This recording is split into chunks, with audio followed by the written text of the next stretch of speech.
Chapter 698. Gudatsi had an expression that said, "I've already guessed it." "Have you become smarter, Tachika?" Wuming teased. "I'm not stupid." Gudatsi pouted and protested to Wuming. "Tachika, I'll leave the task of going to the holy city to you. I'll go directly to the temple of the Sun King. After all, we must get the Holy Grail, and Matthew wants to see the Lion King, so it's most convenient to split up like this." With that said, Matthew lowered his head in shame. "I'm sorry, because of his willfulness, things have become troublesome, which is a little embarrassing for our cute little eggplant." However, Wuming pressed Matthew's little head. "No need to apologize, Matthew. It's better to say that it's because you have a heart like a newborn that Galahad will give his power to you. In that case, there's nothing wrong with you inheriting Galahad's power to fulfill his regret." Looking at Matthew's clear eyes, Wuming seemed to see Galahad. Although Wuming and Galahad didn't have much contact, Wuming and Galahad had a good relationship. The clarity in his eyes was shared by Matthew and Galahad. "I'm glad that Galahad was able to possess you. This is also a kind of luck for him." Compared to possessing a strange person, Wuming thought that Galahad's possession of a good boy like Matthew was the best result. "So don't worry, follow your heart and do what you think is right. Galahad will bless you." Finally, Wuming squatted down and stroked Matthew's little head. "Villo Sr." Matthew looked at Wuming's red eyes, and he didn't know what to say. At this time, a gaze was fixed on Wuming and Matthew, who were looking at each other. The two were taken aback, and then looked at the person who made such a gaze. Gudatsi puffed up her cheeks and stared at Wuming and Matthew unhappily. "I always feel like you two have entered an inexplicable two-person world," Gudatsi said slowly. How could that be, Senior? You misunderstood." Matthew quickly waved his hands. In Wuming's view, Matthew was not afraid of being involved with Wuming, but he was afraid that Gudatsi would misunderstand. "I didn't notice it before, but now I feel that the relationship between Gudatsi and Matthew is too good." Wuming thought in his heart. Gudatsi had an accident when she first came to Chaldea, so she didn't have many friends. Although Matthew had worked in Chaldea for a few years, because of Matthew's special identity, Matthew didn't have many friends. "Will something happen?" Wuming said with a little worry. And just when Wuming was distracted, Gudatsi had already arrived in front of Wuming. Hey, why are you distracted?" Wuming, who came back to his senses, looked at Gudatsi, who was already in front of him, and scratched his head in embarrassment. Sorry, I just thought of something. Are you thinking about the Holy Grail?" When Wuming said this, Gudatsi thought of the Holy Grail. After all, Wuming would go to the desert to find the Sun King to get the Holy Grail. After all, Gudatsi wasn't an unreasonable little girl. As a master who had experienced 5 singularities, Gudatsi had become very stable, so she immediately restrained her little temper. "Well, I guess so." Wuming agreed. After all, he couldn't just say, "I'm thinking about whether there will be an accident between you and Matthew." Indeed, Ramses II isn't an easy person to deal with. If you don't think of a plan, even you won't be able to take him down easily. Seeing that Wuming was in a state of speechlessness, Da Vinci stood up and relieved the pressure on Wuming. "I'll be careful. What about you guys? When are you going to leave?"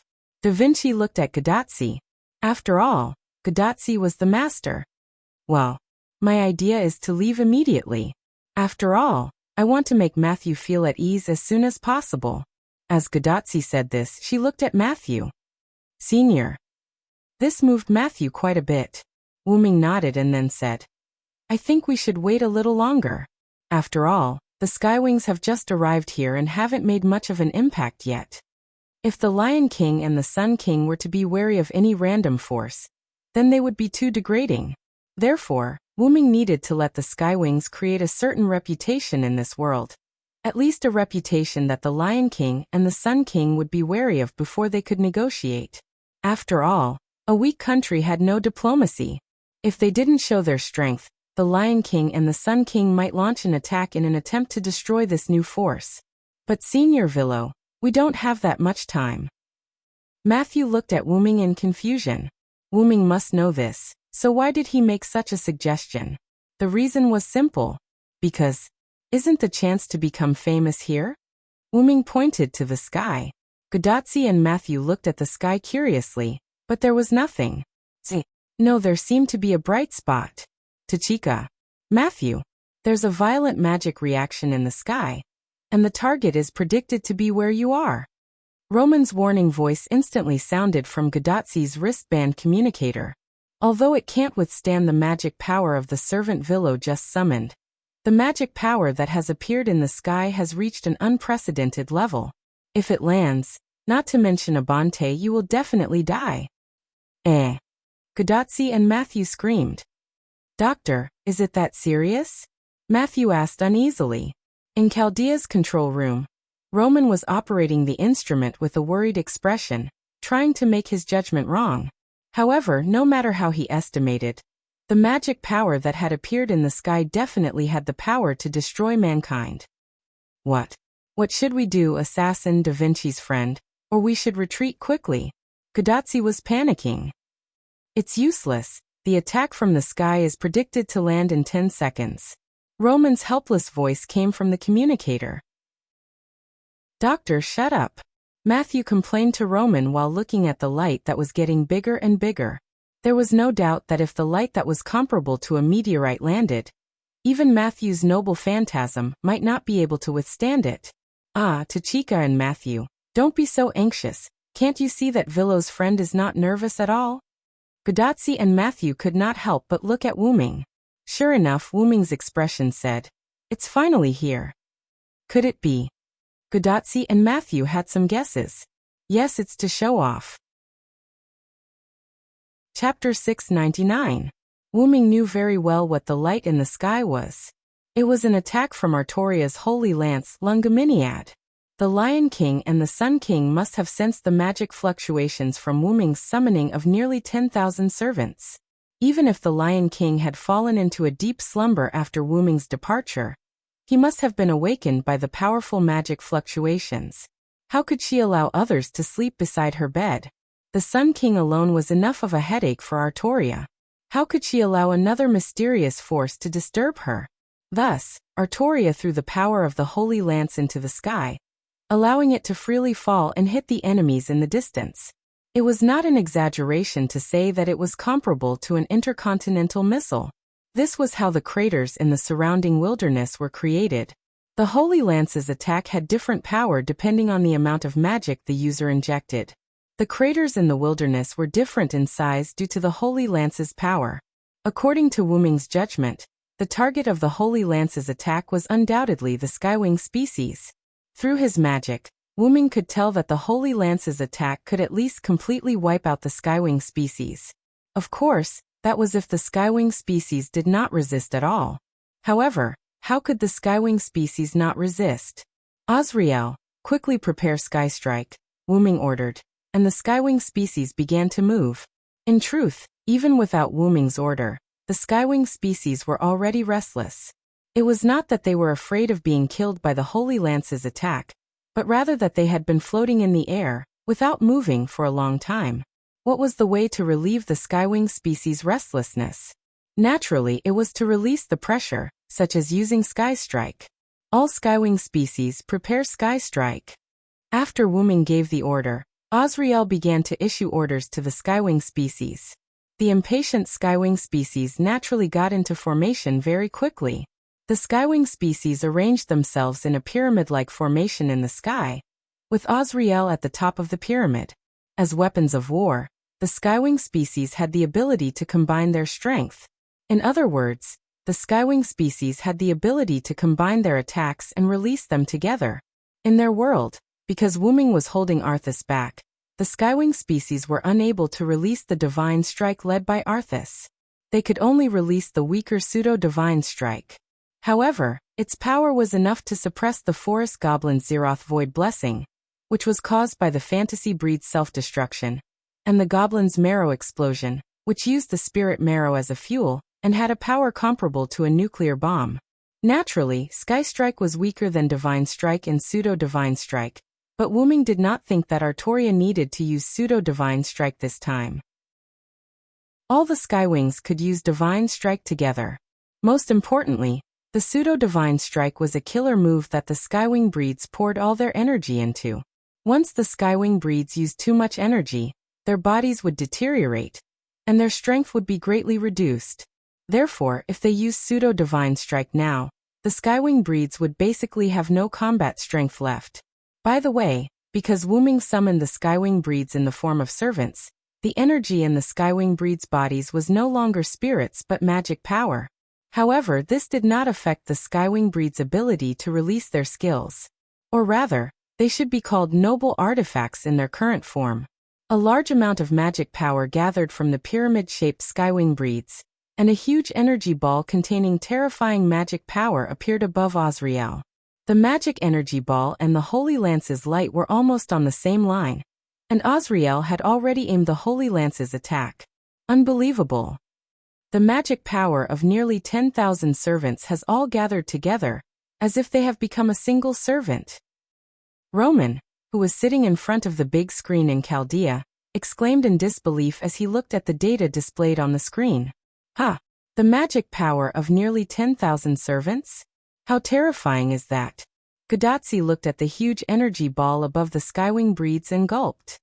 I'm afraid that's already an EX-grade noble artifact. Da Vinci smiled as he watched the activation of the noble artifact. As expected of Senior Villo's subordinates in another world. They're so strong. Matthew nodded solemnly. Only Wuming did not say anything. He just watched quietly, watching the Skywing breed's debut in this world. Sky Strike has been named. Azrael's expression became serious. As she spoke, the magic power leaking from the Skywing breeds, including her, instantly dissipated like the calm before the storm. Meanwhile, the eyes of the Skywings that were struck by the swords and shields changed, all of them turning into sharp scarlet swords. The Skywing breeds had accepted Wuming's contract and obtained the power of protection. They had broken away from the original concept of war weapons and god-slaying weapons, and became a normal race. However, this did not mean that the Skywing breeds were no longer god-slaying weapons. Now the Skywing breeds had switched back to being god-slaying weapons, and because of Wuming's contract, they were even stronger than before after switching back to being god-slaying weapons. Tachika, Matthew, come behind me. Wuming said to Gadotsi and Matthew without looking back as he stared at the sky. Gadotsi and Matthew were stunned, somewhat confused. It's best to listen to Villo. If such a powerful magic attack is released, I'm afraid you'll all be blown away. Roman, who seemed to have seen the future, explained nervously. Gadotsi and Matthew were dumbfounded. Was it that dangerous? They could not even watch from the sidelines. Okay, be obedient. Da Vinci personally dragged Gadotsi and Matthew behind Wuming. Watch carefully. Their sky strike is enough to penetrate the sky. Wuming looked at the sky strike, which had turned into a sharp cone because the target was an individual and not a group. It was aimed straight at the Holy Lance attack that had already arrived above the Skywing breeds. Sky strike. There were no fancy words, just heavenly strike. Immediately afterward, Azrael's words made the Skywing breeds shoot out the Sky Strike energy body like a gun that had pulled the trigger. Boom!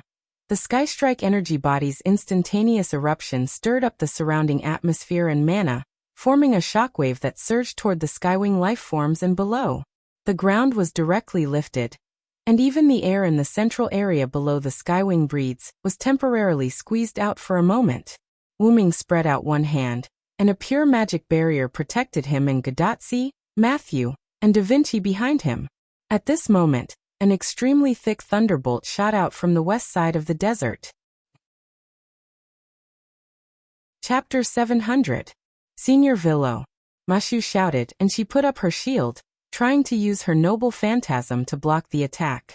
Although she was not confident that she could block this attack that was comparable to the Holy Lance attack from the sky, she was confident that she could block it. Don't worry, Matthew. Wuming put a hand on Matthew's shoulder, indicating for Matthew to calm down. There was no doubt that it was an attack launched by the Sun King, Ramesses II. He wanted to take advantage of the Lion King's attack to deal with Wuming's forces together. If he succeeded, he would be able to eliminate a troublesome opponent, but if he failed, it would not matter. That was because this new force would have the qualifications to negotiate, with the Lion King and the Sun King. And this so-called qualifications was exactly what Wuming wanted. Wuming turned to Abanti Haim, who was standing beside the Skywings, and shouted, "Abanti!" At Wuming's command, Abanti, who had been accumulating power since who knew when, directly unleashed a large amount of pure magic power at the lightning attack from the desert. From the beginning, the crystal-like leaves on Abanti's body had gathered a large amount of magic power, but because everyone's attention was on the Skywings, they subconsciously ignored it. Like refracting sunlight, Abanti unleashed this magic power at the lightning attack launched by the Sun King from the desert in the west. At the same time, the sky strikes released by the Skywings also hit Artoria's Holy Lance attack, causing 2 explosions. Boom! First was Abanti's magic power. It collided with the lightning attack at the border of the desert and the wasteland, causing a huge explosion like a nuclear bomb. Starting from the edge of the desert and the wasteland, which was the epicenter of the explosion, the land within a radius of several kilometers was covered in flames and light. Next was the sky. When the sky strikes of the Skywings collided with the light attack of the Holy Lance, it directly caused a firework-like explosion in the sky. The fireworks produced by the explosion scattered from the sky, and before they could fall to the ground, they were already consumed by the air. Whether it was the explosion of a nuclear bomb in the distance or the explosion of fireworks in the sky, Godatsi and Mashu were both stunned. So powerful. Godatsi slowly opened his mouth and said, "So this is the opportunity that Villa was talking about. You've really grasped it well," Da Vinci, who was not affected by the 2 explosions, said with a smile. "Thank you for the compliment, madam." Wuming smiled and nodded. Then, Wuming looked at Godatsi and Matthew. "Now we have the right to negotiate. Get ready to set off, Tachika, Matthew." The 2 were stunned for a moment before their expressions became firm. Then Godatsi and Matthew nodded at Wuming at the same time. Yes, Godatsi and the other 2 left. No, it should be said that Godatsi, Matthew, and Da Vinci left with a small beast. Godatsi and Matthew rode in the wooden cart driven by Da Vinci, and headed east to the location of the holy city that Wuming had told them. When Wuming watched the 3 leave, he vaguely saw a small white beast come out of the supplies on the wooden cart, and run into Matthew's arms. Wuming didn't know if it was an illusion, but he seemed to see the little beast named Fufu glance at him. "That little guy seems to be avoiding me."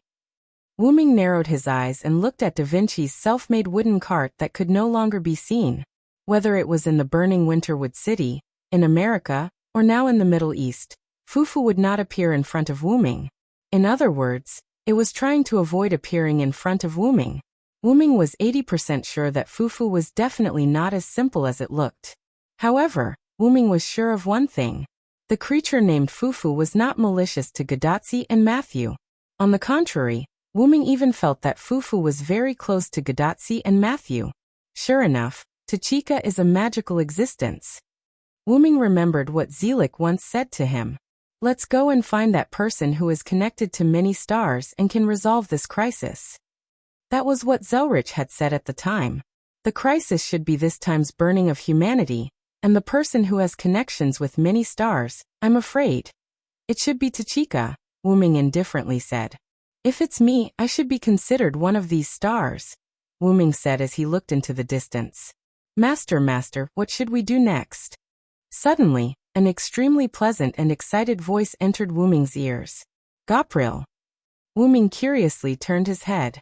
This was undoubtedly Gopril's voice. "Little Gopril, that was rude, meow," Azrael chased after her. Ma, what's the matter? It's rare for me to come to another world, so I have to have fun," Gopril excitedly somersaulted and impatiently said. Wuming helplessly smiled. Among the Skywings, probably only Gopril would be so bold to chat with Wuming. However, Wuming rather liked this sort of boldness. Looking at the other Skywings still floating in the air, waiting for orders, Wuming said. "Let the other Skywings rest first," Wuming said. Even after becoming servants, the Skywings still retained the disadvantage of their race, which was that once they overused their elves, they would degenerate into a powerless infant state. And this disadvantage for the servants was that once their mana was exhausted, they would disappear and leave the stage. This was because Wuming had used a special method to summon the Skywings. Wuming did not need to provide mana for them to appear in the real world. The mana used to summon them was stored in the bodies of the Skywings, becoming the mana they needed to maintain the real world. Although this method was very convenient, the Skywings were unable to control the Holy City's mana. Thus, once the mana in their bodies was exhausted, they would immediately leave. The Sky Strike just now was unleashed by all the Skywings at the same time, and they did not use their full strength. There was no need for her to go all out for a mere show of strength, not to mention that doing so would cause her to leave the stage. Thus, Azrael did not have the Skywings invest much mana, only enough to offset the Holy Lance's attack. However, even if that was the case, the amount of magic power contributed by the Lion King was not a small amount. The attack launched by the Lion King with the Holy Spear was not a casual attack, but a powerful attack. After all, Artoria would not underestimate any potential enemy. As a result, the amount of mana that the Skywings expended when they released Skystrike was already 1/10 of their total mana. Wuming felt that it was best to let them rest for a while. Yes, meow. Azrael released a burst of energy in the direction of the Skywings. When the Skywings floating in the air saw this, they immediately returned to Abinth. This was a command signal exclusive to the Skywings. So, Master, what do we need to do next, meow? Chapter 701. Azrael's question made Wuming fall into deep thought. To tell the truth, Wuming had no idea what to do with the Skywings' next course of action. It was none other than the fact that the Skywings had all been summoned at the Berserker rank. Azrael and Gabriel were still able to maintain their rationality, because their strength was among the best among the Skywings. The other Skywings did not have the same strength as Azrael and Gabriel, which meant that the ordinary Skywings were unable to maintain their rationality while in the Berserk state. The proof was that the Skywings had only been in the air for a short while before becoming restless. This completely proved that the ordinary Skywings were unable to completely resist the effects of the Berserk state. As such, the Skywings, who had lost their rationality, truly became weapons of war, and could only follow the orders of others. Wuming sighed. To be honest, he would rather the Skywing species not be Berserker. He would rather not have the attribute bonus from Berserk. What he wanted were rational helpers, not weapons that completely obeyed his orders.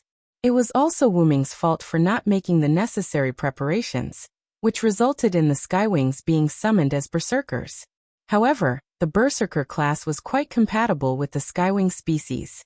Without deliberately choosing a class, the Skywing species were collectively chosen as Berserkers. It could only be said that the Skywing species were indeed worthy of being called weapons by the other races. In short, although Wuming was somewhat dissatisfied, the Skywings were rather satisfied with their current ranks. The most typical example was Gabriel, who was standing in front of Wuming. Hey master. Aren't you going to find that Sun King? Why don't we just kill our way over there? How about it? Gabriel excitedly egged on Wuming. Little Gabriel, master has his own plans, meow. Azrael retorted. Azrael was not wrong, but Wuming's plan was ruined when he learned that the Skywings were all Berserkers. Well, what does it matter? Plans can be changed. Gabriel looked at Wuming with a bright smile. Let the other Skywings be on standby in Abanthe, Wuming suddenly said. That means. Azrael seemed to have understood something. We have a mission, right? Gabriel excitedly flapped her wings, white feathers flying everywhere. Wuming nodded, which made the two Skywings very happy. To the Skywings, fighting was their way of survival.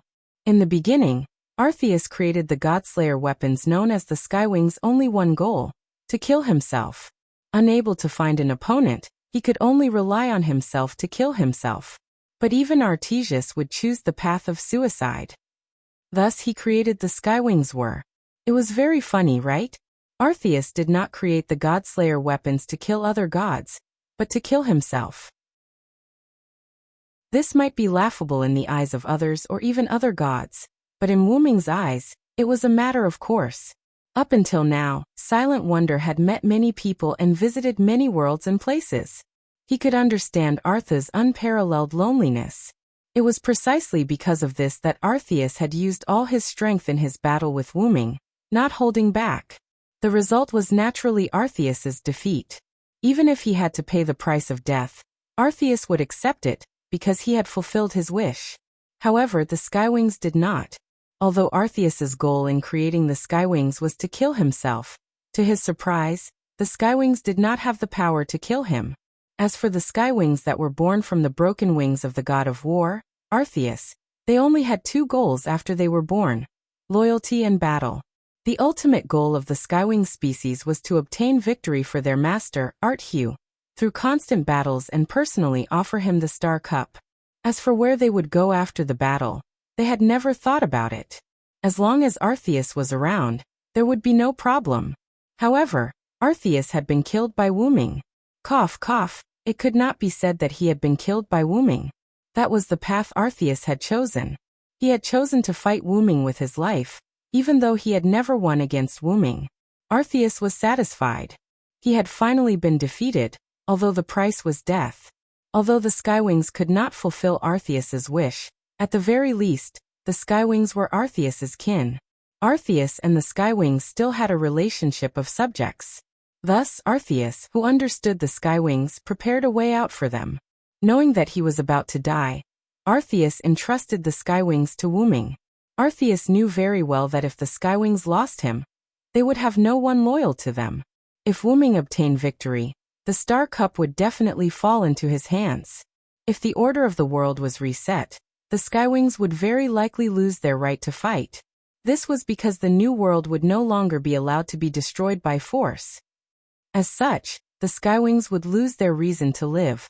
Unlike Arceus, the Skywings would definitely choose to commit suicide after losing their reason to live. It was like a swarm of bees losing their queen or a swarm of ants losing their queen. Those who had been willing to be subordinates for a long time, and were used to following their superiors' orders, would be at a loss and have nothing to do once they lost their superiors. This was the case for humans and animals. A simple Godslayer weapon would naturally be scrapped after losing its user. Thus, Arceus entrusted the Skywings to Wyrm, an enemy that Arceus liked. After that, Arceus left in satisfaction, and the Skywings gained a new lease of life because of Arceus' final order. Whether it was that Wyrm had replaced Arceus as the pillar of support for the Skywings, or that Wyrm had only respected Arceus and pitted the Skywings, in any case, the Skywings and Wyrm were now inseparable. After the Skywings collectively swore their loyalty to Wyrm and signed a dependent contract, Wyrm treated them as his own. To put it bluntly, if Arceus suddenly came back to life and wanted to take the Skywings, Wyrm would probably not agree. Of course, even if Arceus came back to life, he would not do such a thing. Although Wyrm and Arceus had only interacted in that battle, Arceus was too easy to understand. Thus, Wyrm believed that Arceus would not do such a thing. Shaking his head, Wyrm stopped thinking about this matter, and instead looked at Azrael and Jillian, who were quietly waiting for him. Azrael, go and support Tachika and the others. Wyrm began to give orders. Chapter 702. Although Da Vinci is with Tachika and Matthew, I'm still a little uneasy. Compared to the other Skywings, you're more steady. If something happens, just act according to the situation. Wyrm looked into Azrael's eyes with trust. Wyrm believed that Azrael could handle this matter well. After all, the title of the first individual to command the Skywings was not just for show. Yes, meow. Azrael's eyes turned cold as she replied confidently. Okay, go on. Wyrm nodded. Azrael spread her wings and was about to fly in the direction of Gadotsi and the others when Wyrm suddenly called out to her. Right, there's something you need to pay attention to. Try not to be discovered by them.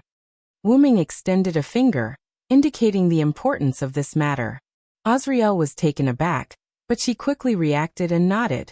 From the moment she descended into this world as a servant, Azrael could tell that the orange-haired woman had an unusual relationship with her master. And after she rashly launched an attack on the orange-haired woman, Azrael realized just how important the orange-haired woman was to her master.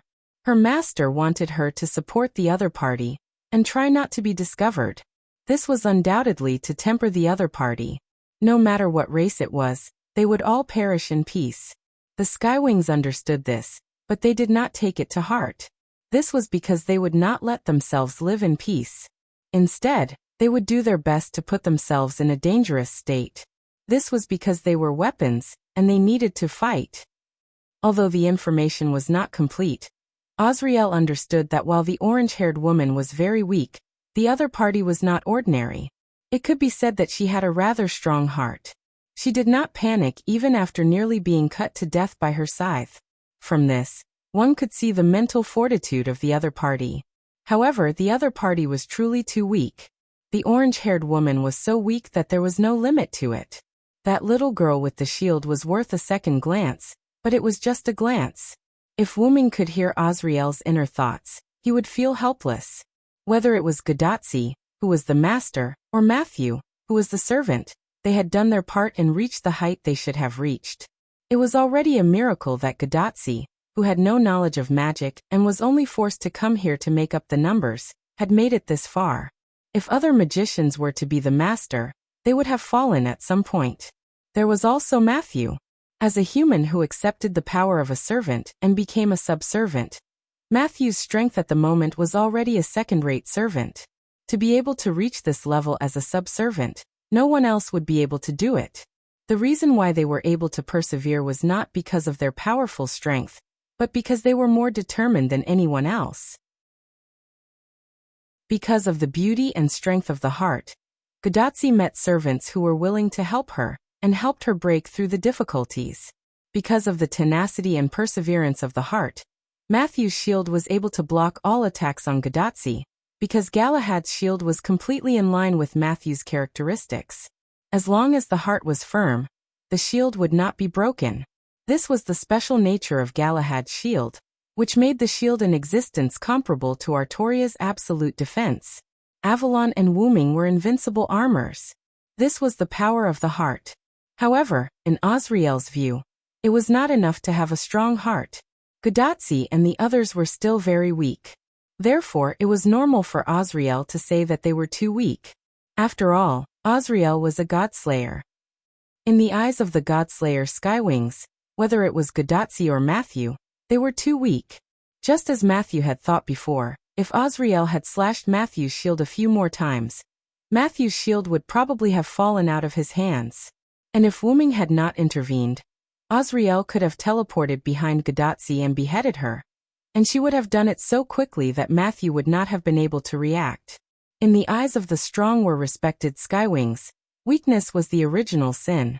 The forest elves were too weak, so Azriel's sky strike destroyed their capital. Humans were too weak, so the aftermath of the battle between a dozen races and the various gods of creation led them to the brink of extinction. The other races were too weak, so they were suppressed by the Forest Elves Alliance, the Goblins Alliance, and the Skywings.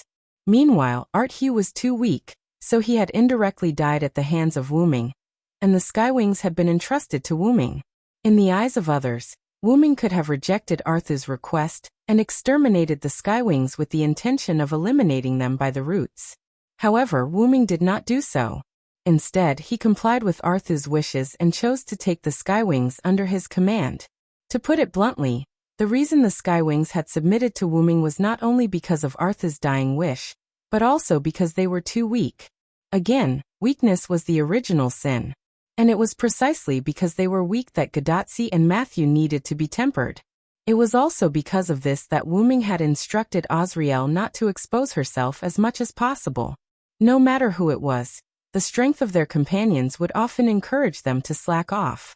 Only when they were cornered would they go all out. And only when they went all out would their potential be stimulated. It was precisely because Gadotsi would always be in a cornered situation that she would always put her life on the line. And this spirit infected many of her followers, making them willingly follow Gadotsi. However, there was another saying that was very good. How can a person's shoes not get wet when walking by the river? Gadotsi would always be in a cornered situation, so if she went all out, it would be very easy for her to fail. In order to avoid such a situation, there was only one way. That was to make Gadotsi more and more accustomed to the situation of being cornered, and gradually reduce the level of cornered to the level of sudden events, so that he would not have to risk his life to pass every time. As such, Azriel understood Wu Ming's intentions very well. Yes, master, I understand, meow. Azriel looked into Wu Ming's eyes and nodded. Then magic surged, and she flapped her wings and flew into the distance. Watching Azriel leave, Wu Ming looked at Giliel. Is it my turn, master? Do I have a mission? Giliel excitedly pulled Wu Ming's arm. If it's Giliel, why don't you take a guess? Wu Ming smiled mischievously. Could it be the Sun King who attacked the desert? Giliel instantly said. Based on the available information, their current enemies were only the East and West, and the East enemy had been handed over to Azriel. So, if she was the one, it should be the West enemy, the guy who added the Sun King. You guessed right. Wu Ming nodded. However, before Giliel could cheer, Wu Ming's next sentence made her expression freeze. But it's with me. Chapter 703. In the sky at the center of the wasteland, Abendheim quietly floated high up in the sky, basking in the sunlight. The crystalline leaves on Abendheim's body glowed a dark blue under the sunlight, swaying as if it was breathing, giving off the impression that it was asleep. However, while Abendheim was not sleeping, the skywings in its body were asleep. This was because the skywings had lived on Abendheim's body since ancient times, and Abendheim's body had evolved into a fortress, so every skywing had its own room. However, Abendheim did not have any doors or windows. All it had were the branches of a giant tree and the crystalline bodies that resembled leaves. The skywings had special properties that allowed them to freely travel through space, so they did not need doors or windows. This was why Abendheim did not have any doors or windows on its body. Inside Abendheim's body, there were only rooms. Although there were corridors, they were relatively rare. After all, the skywings could basically just pass through walls. In the bedroom-like rooms of the skywings were floating in the air, wrapped in their own wings as they slept. Wu Ming was afraid that the skywings would go berserk and run amok after he, Azriel, and Gopro left, so he had ordered them to enter this sleep-like, standby state. There was a reason why the skywing species was called a weapon. This standby state was a low-energy state that the skywing species could achieve. Every time they were seriously injured, they would maintain this state when they used a special regenerative device to repair their bodies. Although there were some who did not like to enter this standby state, such as Gopro, there was no doubt that this standby state had a faster effect on their recovery, which was why they maintained this state. Sometimes, when the skywings lost their energy and became children, they could use the regenerative device to speed up their recovery. This was because if they did not use the regenerative device, they would have to wait several hundred years to recover. When the skywings used the regenerative device, they would have their companions around them to protect them. After all, the regenerative device required the skywings to activate it. However, there were no records of the skywings collectively repairing themselves, nor were there any records of the skywings collectively entering a standby state. If the enemy took this opportunity to attack, they would be done for. However, there was still Abendheim. After Wu Ming had the skywings collectively enter a hibernation state, he had Abendheim enter the highest state of alert. As long as there was any movement in Abendheim's surroundings or inside, Abendheim would instantly awaken all the skywings and enter attack mode. Abendheim was not to be underestimated. As a phantasma, which was ranked second among the 16 Exceed races, Abendheim didn't just have an advantage in terms of the amount of sprites in his body. He was an existence that could mutate and evolve into a demon king that was close to the level of a god. How could he be weak? When the deities did not appear, phantasma were the strongest. Therefore, when Arthas did not appear, the skywing breeds in Arthas' camp were not the strongest. The strongest skywing breeds under Arthas should be Abendheim, who was a phantasma. He was in existence only under Old Deus, which could be said to be the closest to a god. Previously, the Lion King and the Sun King had launched attacks of almost the same degree at the same time, and the skywings had to work together to block the Lion King's attack. However, when faced with the Sun King's thunderous attack, Abendheim alone, no, a phantasma, had blocked it. This was the best proof of Abendheim's strength. Furthermore, Abendheim had the attribute bonus of being a rider. Although it was a little strange for him to ride himself, at the very least, Abendheim's strength had been increased, and he had not sacrificed his rationality like the Skywings.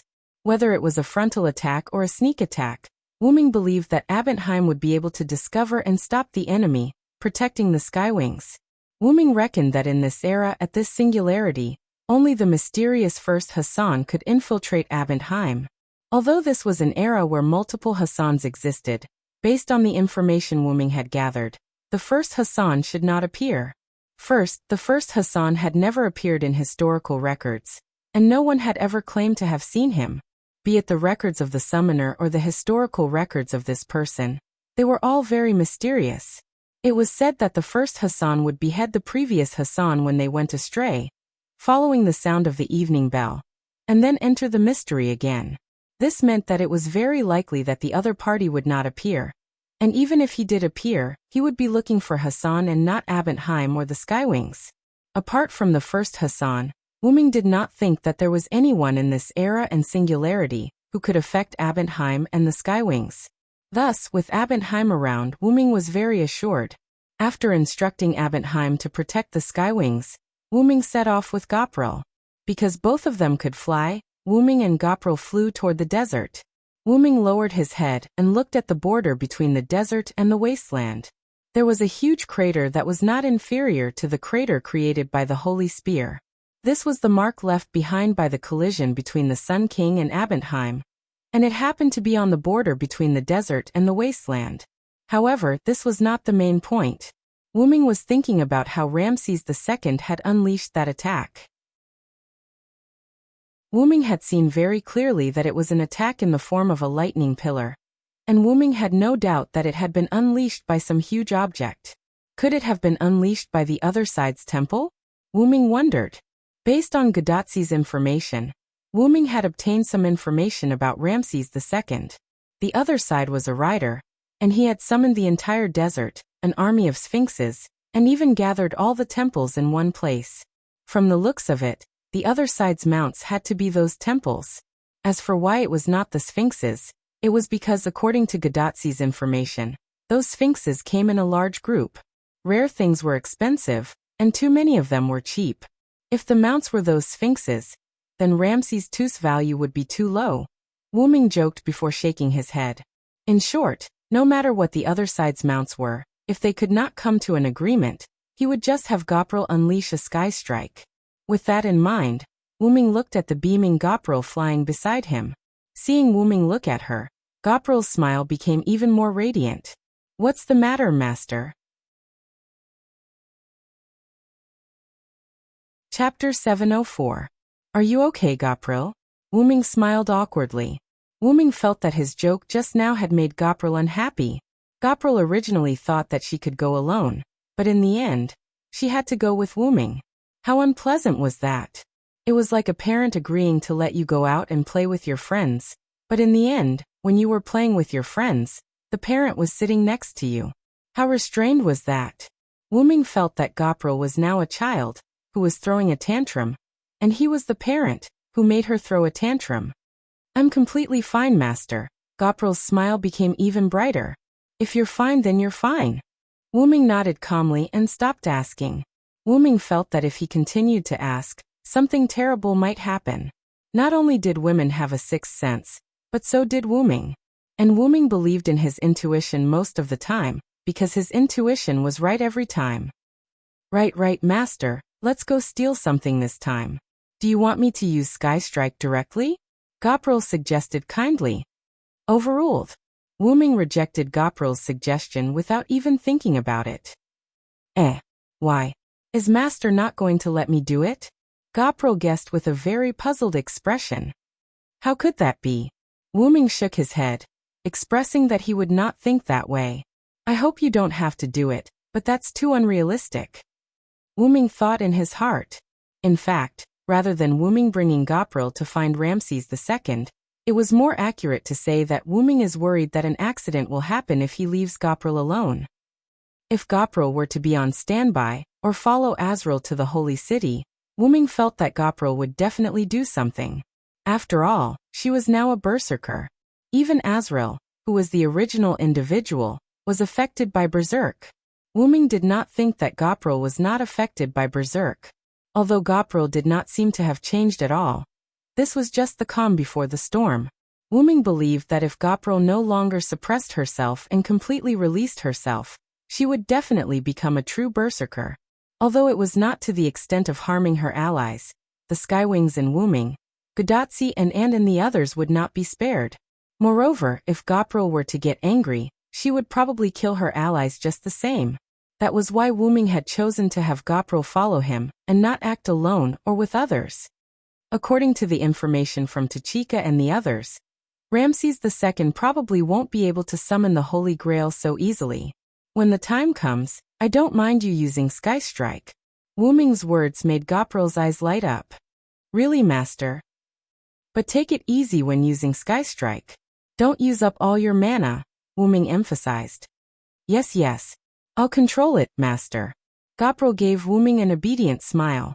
However, the more obedient Gopril was, the more uneasy Wuming felt. Gopril was the kind of person who could use up all her elves with a single Sky Strike. She would definitely not save them for a second Sky Strike. However, Gopril could not be said to be stupid, only reckless. No Skywing would directly use Sky Strike on the Forest Elves' capital, just because they got a bump on their head from the defensive magic of the Forest Elves. That was the capital of the Forest Elves. Even she would have to check the situation before launching an attack. What if the enemy had some secret weapon? However, because of the bump on her head, Gopril had directly used Sky Strike at its maximum capacity. The important thing was that Gopril had succeeded. She had successfully destroyed the capital of the Forest Elves. A large number of precious books that recorded many spells had been plundered, and the Forest Elves had directly changed their capital. There was no doubt that there was a problem with this. If the Forest Elves were so weak that they were almost wiped out by a Skywing, then what qualifications did they have to be the best in this war? As for the reason, Wuming had learned from Azrael. At the time, the Forest Elves had just fought with the Goblins, and the Forest Elves had been stolen by the Goblins. The Forest Elves, who had activated all sorts of spells, including the Forbidden Flight spell, were prepared to use this opportunity to correct themselves. In the end, it was the Forbidden Flight spell that had caused Gopril, who had been drawn over by the battle, to be hit. Afterward, Gopril touched the bump on her head with tears in her eyes, and used Sky Strike on the Forest Elves' capital, which nearly exhausted all the elves in her body. The Forest Elves' most serious problem was that after they had repelled the Goblins, they had been ambushed by the Skywings. Gopril left with a large number of books in satisfaction, while the Forest Elves retreated, choosing to directly retreat and rebuild their capital in another place. After all, that place had already been discovered by the Goblins and was no longer safe. Sooner or later, they would have to find another place to build their new capital. Moreover, that place had been baptized by the Skywing's Sky Strike.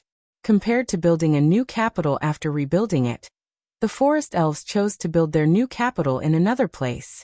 Azrael already told me that after you brought the books you obtained from raiding the Forest Elves' capital back to Abanti, your body became smaller due to overexertion of your elves. Wuming bluntly exposed Gopril's past. That's because I was too angry, actually causing a bump on my noble head. How could I not teach those long-eared fellows a lesson? Gopril stroked her head as if it was a treasure. Gopril understood what Wuming was talking about. After all, even she had only succeeded in raiding a capital once. Furthermore, I had good control over my elves. Even I wouldn't expose my weak people to the enemy, Gopril said solemnly. That was because if they had encountered a slightly stronger enemy at that time, the only outcome would have been death. While it was true that the Skywings were weapons, they would not fearlessly throw their lives away. Thus, the Skywings would basically not let themselves exhaust their energy and turn into children, or rather, they would do their best to avoid that, except for Gopril. Whether it was healing injuries or recovering energy, only Gopril would frequently use it. Even the Skywings would not directly use Sky Strike. After all, it consumed too much energy. Only Gopril would frequently use Sky Strike without restraint. It could only be said that she truly lived up to her name. Not only was her strength outstanding, even her personality was unrivaled. It was not as if this bold heart of hers did not bring benefits. Goprel had a superhuman record of challenging the dragon elves 5 times, and finally successfully subduing them all by herself. Although, Goprel had almost died. Besides, isn't Master still here? I believe that Master won't ignore me, his kin. Goprel had an expression of hugging the thigh of a big shot. This made Wuming helplessly smile. Arthas is no longer here, so I'm now your guardian. Whether it's you or the other Skywings, you'd better be careful. I don't want to see your numbers dwindle so soon after Arthas entrusted you to me. After Wuming said that, he gave Goprel a knock on the head. Ouch! Goprel's eyes were filled with tears. Wuming helplessly shook his head. Goprel was clearly faking it. He had not used much strength, but this could be considered giving Wuming face. Afterward, Wuming increased his speed, and without turning his head he said to Goprel, who was hugging her head with tears in her eyes, "Hurry up and follow me. If you're too slow, I won't give you the chance to use Sky Strike." Sure enough, Jillian instantly smiled and spread her wings, catching up to him. "Yes, yes, Master." Chapter 705. Due to the increased flying speed, Wuming and Goprel soon entered the desert area. Perhaps the Sun King knew that Wuming was coming, but a sandstorm suddenly appeared in the desert where the weather was not bad. Moreover, this was not an ordinary sandstorm. The magic power contained in it was enough to easily crush an ordinary human body. With that, Wuming was even more certain that it was caused by the Sun King. As for the reason, Wuming did not think that it was because of expulsion, but because the power of the sandstorm was too weak. Perhaps it was because Wuming and Goprel flew in, and the Sun King's goal was to force Wuming and Goprel to land. However, Wuming did not want to buy it because he had no intention of obtaining the Holy Grail peacefully, and there was no need for it. In the sandstorm, Wuming and Goprel were still flying. Apart from being a little blurry, the sandstorm did not hinder Wuming and Goprel in any way. Goprel only needed to keep magic power around her body to isolate the sandstorm from her body. Wuming was even more simple and crude. He only laid out a layer of psychic power around himself. Wuming also tried to break the sandstorm, but every time he did, a new sandstorm would appear in a few seconds. In addition, after entering the desert, Wuming had a feeling that he had entered someone else's territory. Therefore, Wuming guessed that the entire desert was likely under the Sun King's control. But judging from the fact that the Sun King only summoned the sandstorm in the desert area, the Sun King's control might not be strong. The reason was unknown. Alright. Wuming also vaguely saw something similar to a sphinx in the sandstorm. That should be the sphinx mentioned in the information provided by Godatsi. But every time Goprel unwillingly broke the sandstorm, the sphinx would disappear without a trace. Only when the sandstorm was summoned again would the sphinx reveal a trace of their figure. After Wuming broke the sandstorm for the first time, and saw that the sandstorm was summoned again in a few seconds, he no longer bothered to deal with the sandstorm. However, Goprel refused to give up and kept trying. Although she was also interested in the sphinx, Wuming felt that it was more due to Goprel's character and the influence of the berserker. Although Goprel failed every time, Goprel was so angry that she almost released Sky Strike. If Wuming had not stopped her, she would have been in a stalemate with the sandstorm until her mana ran out.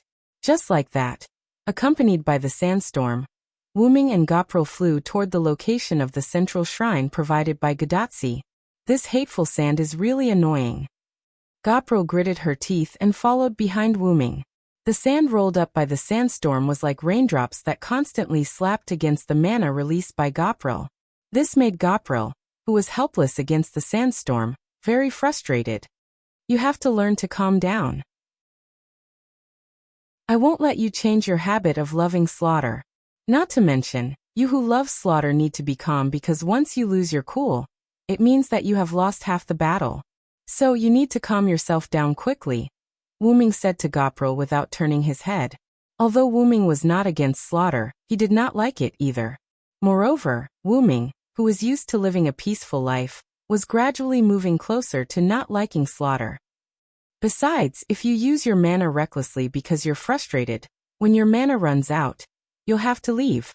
You don't want to leave immediately after arriving in another world, right? You won't be able to enjoy anything like that. Wuming scared Goprel. Humph. Isn't there still a master? After I arrived in this world, I received some strange information. A master can replenish a servant's mana. With a master here, how can I leave? Gopril had an expression that said, "This way, it won't matter even if I casually release Skystrike." Indeed, because there were too many Skywings, Wuming could not continuously supply mana to them. To put it simply, he had cut off the mana supply link. However, if the Skywings ran out of mana, Wuming still had a way to supply them with mana. All he had to do was open the mana supply link. After all, Wuming was the master of the Skywings. Although the mana supply contract was not connected, the master-servant contract still existed. As long as there was a master-servant contract between the Skywings and Wuming, the Skywings would not disappear.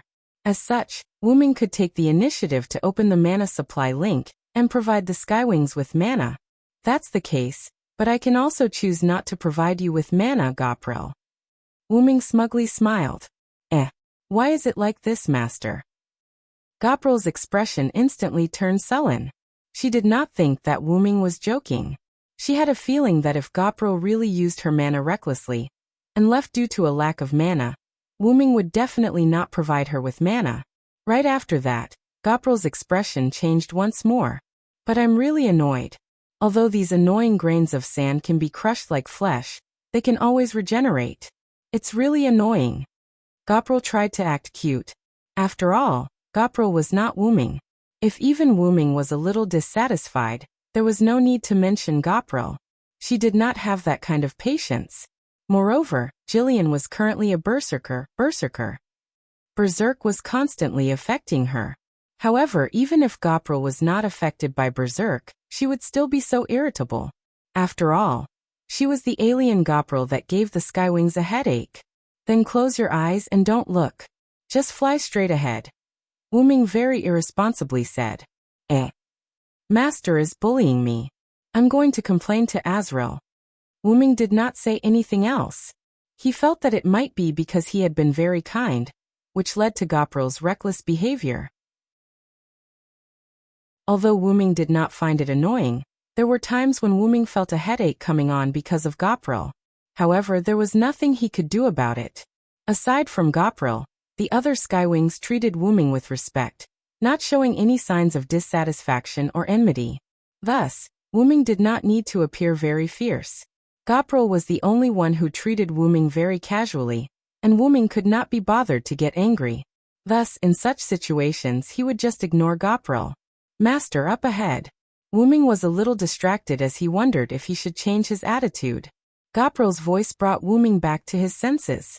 Looking up ahead, Wuming saw that there were quite a few Egyptian buildings not far away, and the sandstorm around them had basically dissipated. In other words, have we arrived?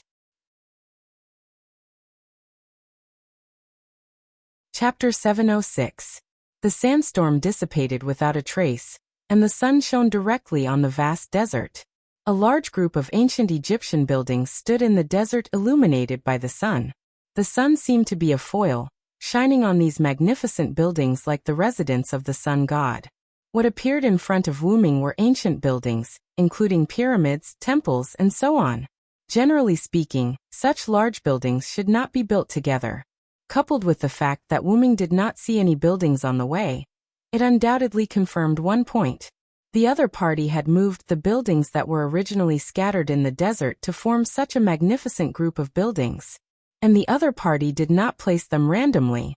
The placement of these buildings was full of architectural aesthetics. The pyramids were next to each other, and the temples seemed to be combined. They were no less magnificent than the pyramids. The walls of each building were carved with figures and beautiful patterns.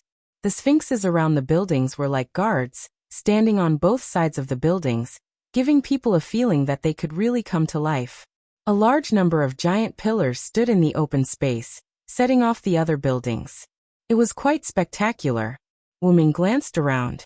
The number of buildings here was at least dozens, and the various buildings were compatible with each other, giving people a sense of natural beauty, and these buildings looked as if they had always been here. It was impossible to tell that they had been moved here. These buildings were obviously in the ancient Egyptian style, but they did not have an ancient aura. They were all brand new, as if they had been baptized by the sun, as expected of the famous Ramses II. In my opinion, history's praise for him has been degraded a lot, Wyrm praised. Wyrm had never seen Ramses II, but he knew a lot from history books and other records. Ramses II succeeded the throne. In order to consolidate Egypt, he sent troops abroad and carried out expeditions. And he fought intermittent wars with the empire that occupied Syria at that time, the Hittite Empire, for 16 years. At that time, the Hittites were not weak, because if they were weak, they would not have been able to occupy most of the land in Syria. The geographical location of Syria at that time was quite controversial. Ancient Syria was located at the junction of Asia, Africa, and Europe. It was the central link of sea and land trade. However, the superior geographical location attracted the attention of the surrounding powers, and the ancient Egyptian kingdom was even more interested in it. However, since the Hittites were able to occupy most of Syria, their strength was needless to say.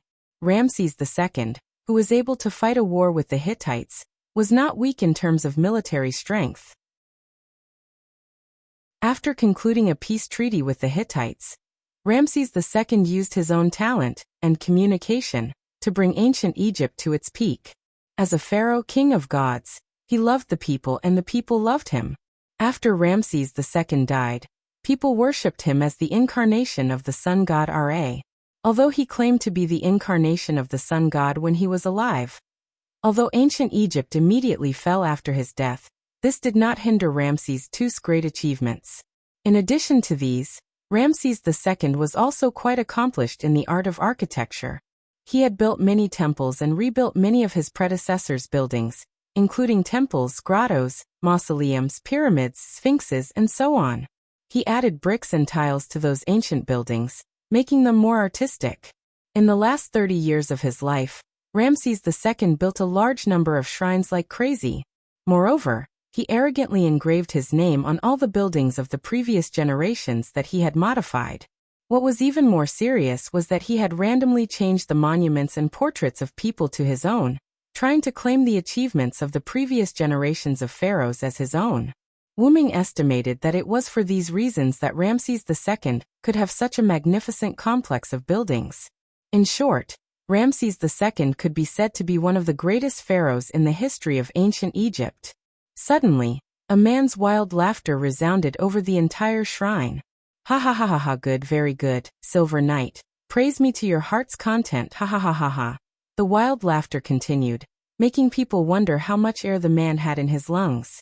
This laughter is probably Ramses II, Wyrm said to Giliel, who was flying beside him. Perhaps only Ramses II would laugh out loud after hearing Wyrm praise Ramses II. Master, it seems that he's very arrogant. Giliel's eyes glowed red. Calm down, Giliel. Wyrm pressed his hand, which was enchanted with magic, on Giliel's head and rubbed it a few times. I know. Giliel, who had originally wanted to kill him, instantly calmed down. She hid behind Wyrm and tidied up her hair, which had become a chicken's nest. Even if she was a skywing, even if she was a weapon, Giliel was still a young girl. What a joke. Why would a skywing care about her appearance? The reason Giliel hid behind Wyrm was that when Wyrm rubbed Giliel's head, the magic power emitted from his hand hit Giliel's head. That hit was no less than if Wyrm had hit Giliel's head. As for why he didn't just knock her on the head, since there were outsiders present, he had to give Gillian some face. As for why Giliel hid behind Wyrm, it was because Giliel's body was slightly stronger. Wyrm had increased the output of magic power. Thus, Giliel had already suffered a slight concussion. Only at this level could Gillian's crazy mind calm down. After making Giliel behave, Wyrm looked at the shrine complex below. Sun King, why don't you come out and welcome the guests? Wyrm's voice was very soft, but because of the magic power, it could still spread throughout the shrine complex. The other party did not reply, but a few seconds later, a figure walked out from the entrance of the central shrine. Wyrm took a closer look and saw that it was a dark-skinned young girl. Her long hair reached the ground, and she wore gorgeous accessories on her head, body, and limbs. Her revealing Egyptian clothes could only cover her chest and lower body. She held a simple scepter with an eagle's head at the top. Please follow me. Lord Osmens is already waiting in the hall. Chapter 707. A black-skinned, noble-looking, long-haired girl holding a scepter. This was the information Wuming obtained from Gadotsi about Pharaoh Nitornis. And this new girl matched the characteristics of Nitornis's information very well. Wuming guessed that the girl who came out to welcome Wuming and Gopril should be the Nitornis mentioned in the information provided by Gadotsi. And according to Gadotsi, Nitornis seemed to be a subordinate of Ramses II. In other words, this invitation was not issued by Nitornis, but by Ramses II. Facing Ramses II's invitation that seemed like a feast at Hongmen, Wuming's heart was unperturbed, and he did not feel like laughing. Gopril, stay here, Wuming said to Gopril behind him. Why, master? Gopril, who was holding her head in discomfort due to her concussion, instantly felt better. She suddenly came to Wuming's side, spread her wings and flapped them. I have an important mission for you. Remember, if I don't come out after half an hour, or if something strange happens after I enter the temple, use Sky Strike. Wuming tilted his head and looked at Gopril, who had flown to his left. Then Gopril became excited. Can I use Sky Strike? Understood. Leave it to me, master. Remember the conditions. I'm not letting you use Sky Strike casually, Wuming emphasized helplessly. Yes, master, don't worry and go. Just leave the rest to me. Giliel seemed to understand and nodded with a smile. However, Wuming suspected that Gopril might not have listened, but it did not matter. Wuming did not expect Gopril to listen. He only needed her to stay outside obediently. Wuming was afraid that Gopril and Wuming would cause trouble after entering the shrine. The laughter from before was undoubtedly from Ramses II, and through that laughter, Wuming could determine that Ramses II was definitely a king comparable to Gilgamesh. Gilgamesh might seem to treat Wuming well, but as Gilgamesh's guardian, Wuming understood Gilgamesh very well. Gilgamesh was an out-and-out villain in modern society. But this was not the point. The point was that Gilgamesh's mouth was too stinky. Through Ramses II's laughter, Wuming realized that Ramses II was probably a character similar to Gilgamesh. Of course, the other party might not have as stinky a mouth as Gilgamesh, but his character was definitely peculiar. And with Gopril's irritable character and the berserk effect brought about by the berserker rank, Wuming judged that Ramses II was a guy who did not get along well with Gopril. Since the other party was trying peaceful means before resorting to force, Wuming naturally wouldn't disrespect the other party. However, if Wuming were to bring Jillian in as well, Jillian would probably get so angry that she would start a fight right away. There was another point. If Wuming and Ramses II's negotiation fell apart, then Gopril could act as support and directly attack from the outside. All in all, it was best for Gopril to stay outside. Also, take it easy when releasing Sky Strike. Don't use up all your magic power in one go, Wuming reminded. Yes, master, I will pay attention. Looking at Gopril's rather sincere face, Wuming chose to give up. Then, Wuming flew toward the entrance of the great shrine below. Seeing that only Wuming had come over, Nitocris did not have any doubts. A king should talk to a king. What was the point of dragging a subordinate along? Even Nitocris herself was prepared to leave after bringing Wuming to Ramses II's room in the great shrine. Please follow me, Sir Knight. Nitocris bowed slightly and said respectfully to Wuming. Wuming nodded, and then the two entered the entrance together. The shadows engulfed the two. Gopril watched as Wuming entered the great shrine. She had originally been flying in the sky, but now she was lying down in the sky, not minding that she was wearing revealing clothes. Needless to say, the skywing species that was full of elves and now had wings full of magic power, could indeed lie down in the sky like this. Then, what should I do to pass the time now? Gopril said, bored. She could naturally wait, but she had to find something to pass the time. Strictly speaking, Wuming did not restrict Gopril from finding something to do to pass the time. At this time, Gopril inadvertently saw some creatures that resembled sphinxes emerging from the sand in the desert below. The sphinxes gathered at the great shrine where Wuming had entered, looking around vigilantly like guards. Hee hee, Gopril laughed, the kind that was very happy. In the great shrine, in the corridor leading to the central stone room, Nitocris walked in front, and Wuming followed behind. Nitocris led Wuming silently, and Wuming followed behind silently. The former was because there was no need to take the initiative to speak, while the latter was because he was admiring the murals on both sides of the corridor. Wuming was very interested in these murals, or rather, it was because Wuming had never seen any murals before. Although Wuming had experienced many worlds and spent a lot of time, Wuming had never seen any murals before. Although he was not curious, Wuming was quite interested in these precious products of human spiritual culture. Since there was a chance to come into contact with them, Wuming naturally would not let it go. Although Wuming did not know much about murals, and did not understand the meaning expressed by the murals, he could still understand the contents of these murals. These murals depicted the deeds of Ramses II, including the succession of Ramses II, his love and marriage with Nefertari, the war against the Hittite Empire, the signing of contracts, the construction of buildings, the making of ancient Egypt to prosperity, and all the other deeds. It was like a historical poem of Ramses II. However, Wuming smiled and shook his head at the fact that Ramses II had recorded almost all his deeds on the murals. "This guy is quite narcissistic," Wuming commented casually. Hearing Wuming's words, Nitocris, who was walking in front of Wuming, suddenly spoke. "It's not narcissism, it's the honor that Lord Osmens deserves." What Nitocris said was reasonable, but Wuming did not care about this. He was more concerned about Nitocris, who had a fate with Gadotsi. "You are the pharaoh Nitocris of ancient Egypt, right?" Chapter 708. Her footsteps paused, but she recovered in an instant and continued to lead Wuming forward. "Yes, I am indeed Pharaoh Nitornis. May I know how you know who I am, my lord?" Nitornis appeared to be slightly surprised.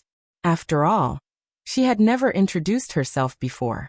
"I met Tachika, and she told me of your existence." Wuming noticed Nitocris' pause, but he didn't say much. Instead, he directly told her how he knew Nitocris' identity. "The master of Chaldea." Nitocris said lightly, but it seemed that she didn't mean what she said. Wuming could see that Nitocris obviously knew Gadotsi, but for some reason, she seemed to have some concerns. It was probably because of her position. Ramses II did drive Gadotsi and the others out of the desert, but this didn't mean that Ramses II treated Gadotsi and the others as enemies. In Wuming's view, Ramses II's various actions showed that he didn't treat Gadotsi and the others who belonged to Chaldea as enemies at all. If Ramses II treated Gadotsi and the others as enemies, Gadotsi, Matthew, and Da Vinci probably wouldn't be able to leave the desert. Wuming didn't have the slightest doubt. He believed that Ramses II definitely had the ability to do so. Although Ramses II didn't seem to have much hostility toward Gadotsi and the others, that was only a hidden phenomenon. On the surface, Ramses II, who punished Gadotsi and the others and drove Gadotsi and the others out of the desert, was hostile toward Gadotsi and the others. That was what Nitocris thought as well. From the conversation with Nitocris, Wuming could see that Nitocris respected Ramses II very much. Although it didn't reach the state of crazy reverence, Wuming still saw the look of a die-hard fan in Nitocris' eyes. Also, Nitocris didn't seem to have a very high IQ. After all, in the eyes of a slightly smarter person, Ramses II's actions were obvious. His various actions all showed that he let go Gadotsi and the others of Chaldea and the others. Gadotsi told Wuming that Ramses II punished them for disrespecting him, and Gadotsi and the others passed this trial called punishment, but actually test. But this was different in Nitocris' eyes. The king was angry, Chaldea and the others weren't punished, so the king drove Chaldea and the others away. This was Nitocris' point of view. Therefore, to Nitocris, who was a die-hard fan of Ramses II, Gadotsi was now an enemy.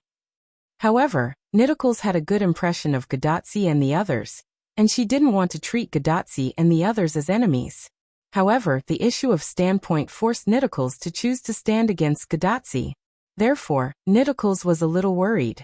This level of concern couldn't be eliminated in an instant, and Wuming knew this very well.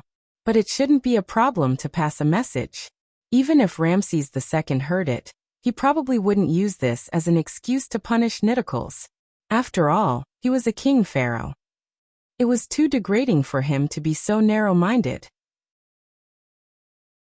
Tachika told me, "If you see Miss Nidicles, please thank her for me." Sigh. Wu Ming's words stunned Nidicles, and she stopped in her tracks. Wu Ming wasn't lying. Before Gadotsi left, she told Wu Ming to thank Nidicles when he saw her. Wu Ming didn't stop and continued. She said she was grateful that you brought them to find the supplies, and that you brought them to meet Ramses II. She was even more grateful that you sent them away. I don't have the right to be thanked by Miss Tachika. Standing in front of Wu Ming with her back facing Wu Ming, Nidicles shook her head silently. I brought them here to get the supplies because Miss Tachika and the others saved me when I was kidnapped. I brought them to meet Lord Osmentis because Lord Osmentis requested it. I sent them away from the desert because they passed Lord Osmentis' test, and I only sent them for a short distance. From Nidicles' perspective, she brought Gadotsi and the others here just to return the favor. But her return of the favor put Gadotsi and the others in some danger. Fortunately, Gadotsi passed Ramses II's test, or else Nidicles would be condemned in her heart. However, Wu Ming didn't know what Nidicles was thinking, and he was slightly surprised. Nidicles' analysis was clear and logical, which made Wu Ming see Nidicles in a new light. This guy's IQ isn't low. Nidicles suddenly stopped, turned around, and stared straight into Wu Ming's eyes with narrowed eyes. I feel like you're thinking of something rude, Lord. Why would I? Wu Ming shook his head calmly. He had to be thick-skinned. All in all, I'm very grateful for your help to Tachika. Thank you. Wu Ming's words were full of sincerity, which made Nidicles a little confused. It's nothing. Nidicles shook her head again. Let's go, we're about to reach Lord Osmentis' throne. Nidicles said as she started walking. Wu Ming followed. You seem to respect Ramses II a lot. Wu Ming asked casually. Of course, because Lord Osmentis is the king of kings, the pharaoh of pharaohs. He's the role model for pharaohs like me who haven't reached the kingdom of heaven. Nidicles became excited when talking about Ramses II. The kingdom of eternity, huh? Wu Ming crossed his arms as he pondered. It seemed that in ancient Egypt, pharaohs were the incarnations of gods, and there was a saying that went like this. After the pharaohs died, they would ascend to the kingdom of eternity and return to the god's side. For Nidicles, who had become a heroic spirit, this meant that she had not returned to the kingdom of eternity. Although Ramses II had also become a heroic spirit, his ability seemed to be much stronger than Nidicles. Perhaps it was because of this that Nidicles had the feeling that Ramses II had entered the kingdom of heaven, and that she was inferior to Ramses II. Really, you're not weak either. Wu Ming, who was behind Nidicles, smiled helplessly. Did you say something? Nidicles stopped and looked at Wu Ming. No, nothing. I was just talking to myself.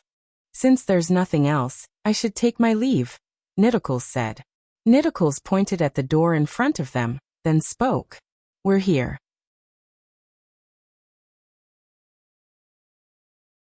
Chapter 709. Wu Ming looked in the direction Nitocris was pointing at. It was the end of the corridor, and there was a simple earthen yellow stone door carved with decorative patterns. Without a doubt, behind the stone door was where Ramses II was. I'll take my leave first, sir. Lord Osmanthus is waiting for you inside, Nidicles said and turned to leave. Wait a minute, Pharaoh Nidicles. Wu Ming stopped her. Is there anything else you need? Nitocris looked at Wu Ming, who had stopped her, with a puzzled expression. Didn't Ramses II tell you my name? Why do you keep addressing me as sir? After all, if it was Ramses II, he should be aware of Wu Ming's identity. And as someone sent by Ramses II to entertain Wu Ming, Nidicles should know Wu Ming's name. That would be too rude to Wu Ming, who was a guest. No, Lord Osmanthus told me your name, the most mysterious legendary knight under King Arthur's command, Britain's silver dragon, Vilo-Sirenthod. This time, it was Wu Ming who was stunned. Since Nidicles knew his identity, why didn't she address Wu Ming by that name, but instead use the vague title of Sir to address Wu Ming? Although this body is the body of a sinner who has yet to enter the kingdom of eternity, this body also has some abilities because of the name of Pharaoh, Nidicles explained. Although Lord Osmanthus told me that your identity is a Knight of the Round Table, this body can still see that your true identity is not so. Although Nidicle's identity as a pharaoh was half-pushed, she still obtained divinity, the son of the sky god Horus, and his incarnation. Immediately after, Nidicle suddenly became respectful. Just like Lord Osmanthus is the incarnation of the sun god Ra, although I can't see your true body clearly, I still see some clues. You are a great person. Immediately after, Nidicle's revealed an embarrassed look. Because I can see that your identity is not as simple as a Knight of the Round Table, I can no longer address you as Vilo Siranthod.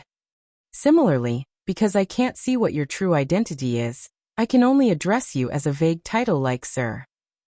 After Nidicle's explanation, Wuming felt relieved. Although Nidicle's identity as a pharaoh wasn't as legitimate as other pharaoh, she was still the incarnation of a god. It was normal for her to be able to see some clues about Wuming's identity. But in this case, didn't Ramses II was a pharaoh of Pharaoh? A pharaoh was a Pharaoh Siranthod? Pharaoh Siranthod. But he didn't tell Pharaoh Siranthod Saranthan. Saranthos, however. Ramses II didn't tell her about the origin dragon. Although she didn't know why, it wasn't important anymore. Because Wuming was about to meet Ramses II, it was better to ask all his questions face to face. As for Nidicle's, it's a little perfunctory to call a refugee without a name. Just call me Vilo. After all, I'm just a knight now, Wuming replied. Since Ramses II didn't tell his subordinates about Wuming's secret, then Wuming wouldn't take his place. Yes, Sir Vilo. Since I've brought you here, I'll take my leave now, Nitornis said before she walked into the dimly lit corridor behind her. Meeting is fate. Let me give you an evaluation. Upon hearing Wuming's words, Nitornis stopped in her tracks again. Not entering the kingdom of eternity doesn't mean that you're unqualified as a pharaoh. In my opinion, even a pharaoh who was raised to the position of a pharaoh like a puppet is able to choose death to avenge his family. Such a pharaoh isn't inferior to other pharaoh. Wuming's words shocked Nitornis. As for why, it was because no one had said such words to her before. I inform you as a great person. You should be proud of it. Thank you for your praise, Sir Vilo, Master of Chaldea. With the help of someone like you, I don't have to worry about their safety.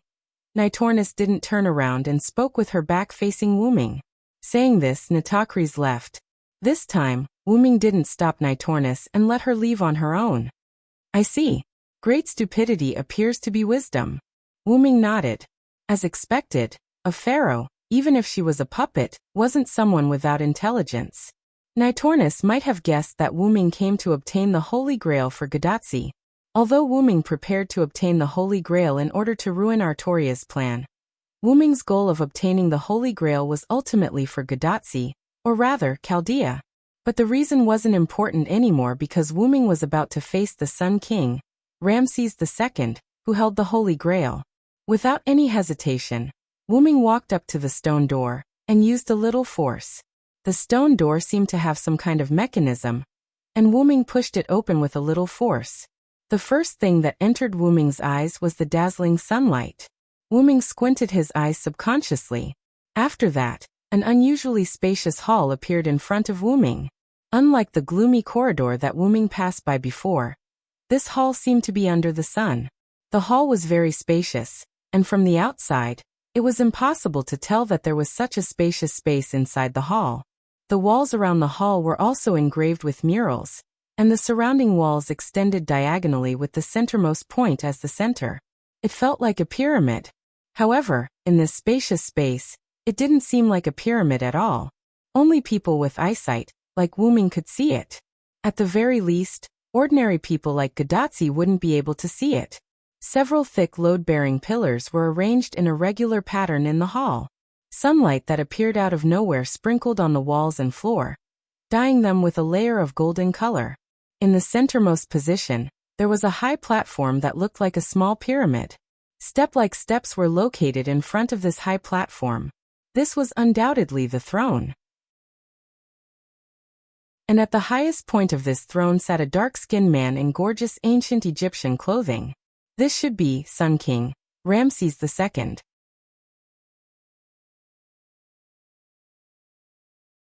Chapter 710. The one sitting on the throne was indeed Ramses II. At this moment, Ramses II's eyes were closed as if he had fallen asleep from the long wait. After Wu Ming stared at the other party for a few seconds, Ramses II opened his eyes as if his heart was connected. Ramses II stared at Wu Ming's crimson eyes with his golden eyes, and slowly opened his mouth. "You're finally here, Origin Dragon." Ramses II's words made Wu Ming certain that the other party indeed knew his identity. "Take a seat." After Ramses II finished speaking, a cloud of sand suddenly appeared on the throne to his side. The sand condensed and turned into a stone seat.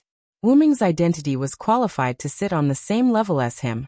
And Ramses II's personality wasn't as bad as Gilgamesh's, so he prepared a seat for Wu Ming. Wu Ming didn't argue and walked up the stairs to the throne. The reason why he didn't use a portal to go up directly was mainly to give the other party face. To be treated as an equal by such a king. Even Wu Ming knew when to advance and when to retreat.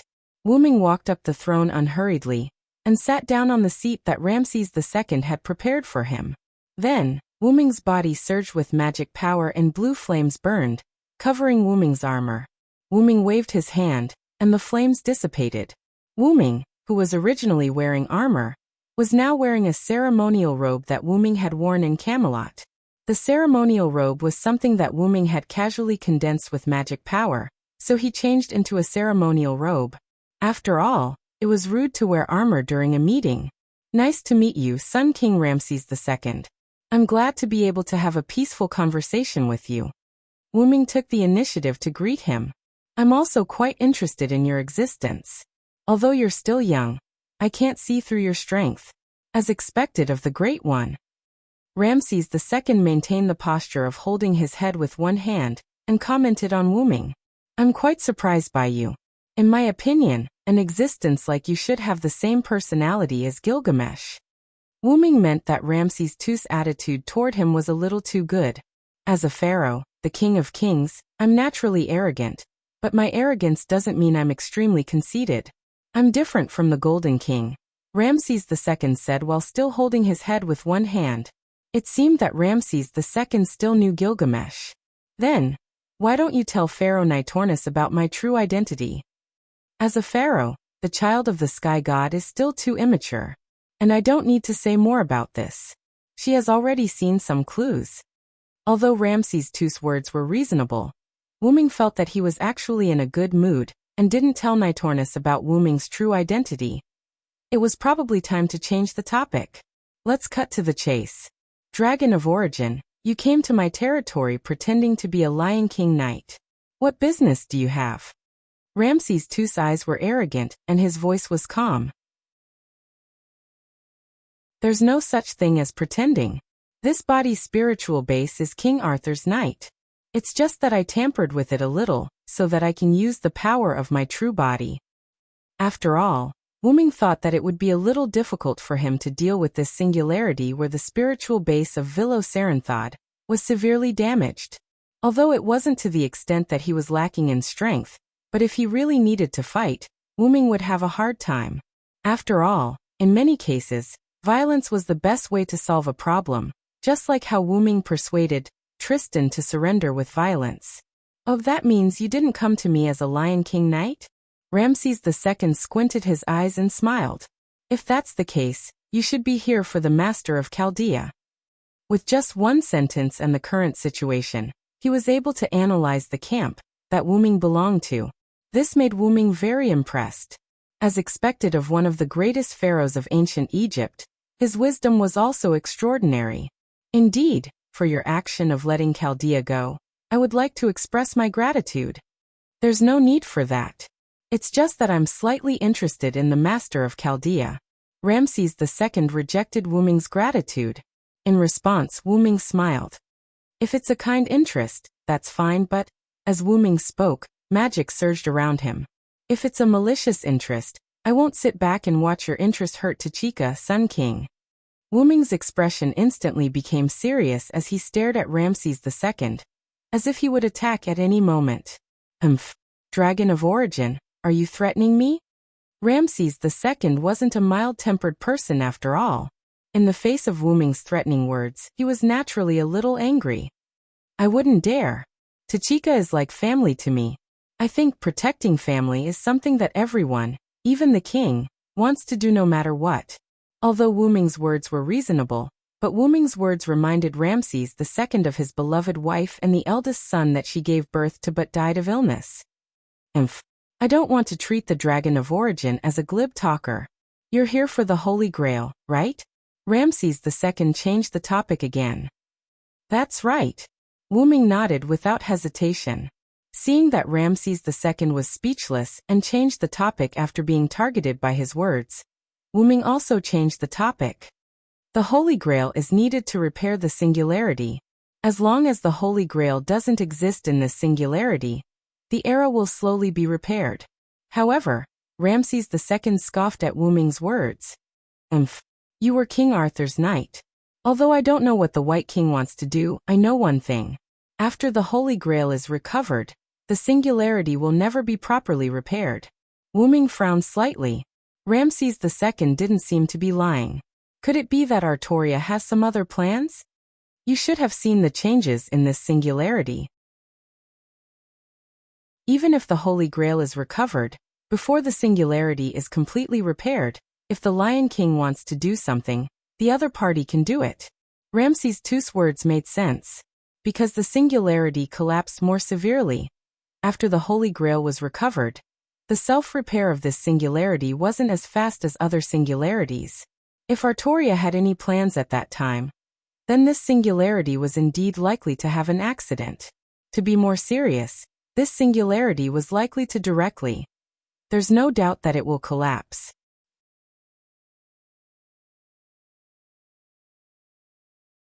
Chapter 7:11. Ramses II expressed his thoughts on behalf of Wu Ming.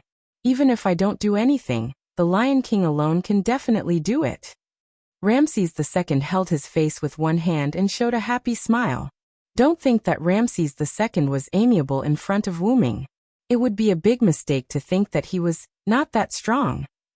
If Wu Ming only appeared as a Volosaranth, he would have no problem protecting himself when facing Ramses II. But if that was the case, Wu Ming would definitely not be able to defeat Ramses II. In mythology, Volosaranth was actually a suspected dragon-type knight, who held another holy sword. Wu Ming was the strongest, but he could only reach the level of the current Lion King. And the current Lion King could only fight to a draw with Ramses II. Of course, there was a reason for this tie. Ramses II wasn't interested in the battle with the Lion King, and the Lion King chose to find another way, because he couldn't take down Ramses II in a short time. This led to the current situation of a tie. This gave people the feeling that Ramses II had the upper hand. After all, the Lion King was the first to propose a peace treaty. However, to be able to be in a state of polar opposites with Ramses II was enough to show the Lion King's strength. Therefore, no one would gossip about it. Even if Ramses II was serious, he might not be able to gain the upper hand. That was the goddess Artoria. It would not be a problem to call her the goddess Lungaminiot. Moreover, Artoria had anchors on both sides of the world. At the same time, it was her noble phantasm, the holy spear Lungaminiot. Ramses II was very strong. This was true. His noble phantasm was the temple complex here. In the temple, Ramses II was invincible. What's more, he had moved the other buildings in the desert here. Needless to say, he was very powerful. However, in terms of attack, he was slightly weaker than Artoria. After all, Artoria's noble phantasm was the holy spear, which was an offensive noble phantasm. Although Ramses II's great temple was also offensive, it was nothing compared to the holy spear Lungaminiad. As the king of kings, Ramses II was indeed very arrogant. However, his arrogance didn't mean that he was a fool. He was aware that his attack was weaker than his opponent's. However, thou need not worry that I will add fuel to the fire at that time. Although I act according to my mood, I will not do something like destroying mankind. These words changed Wu Ming's impression of Ramses II. No matter how willful he was, his duty to protect others would never change. It did not mean that the person who possessed the Holy Grail created by the demon god king was the source of the disturbance to the singularity. After all, if I don't have my people, who should I lead? Well, Wu Ming's impression of Ramses II returned. He was a willful king just like Gilgamesh. Before I came here, I went to the holy city and talked to my king. I don't think she is lying to me. Ignoring Ramses II's bad personality, Wu Ming expressed his personal opinion. So, I don't think she will destroy the singularity like you said. Artoria's plan was to preserve the purity of mankind.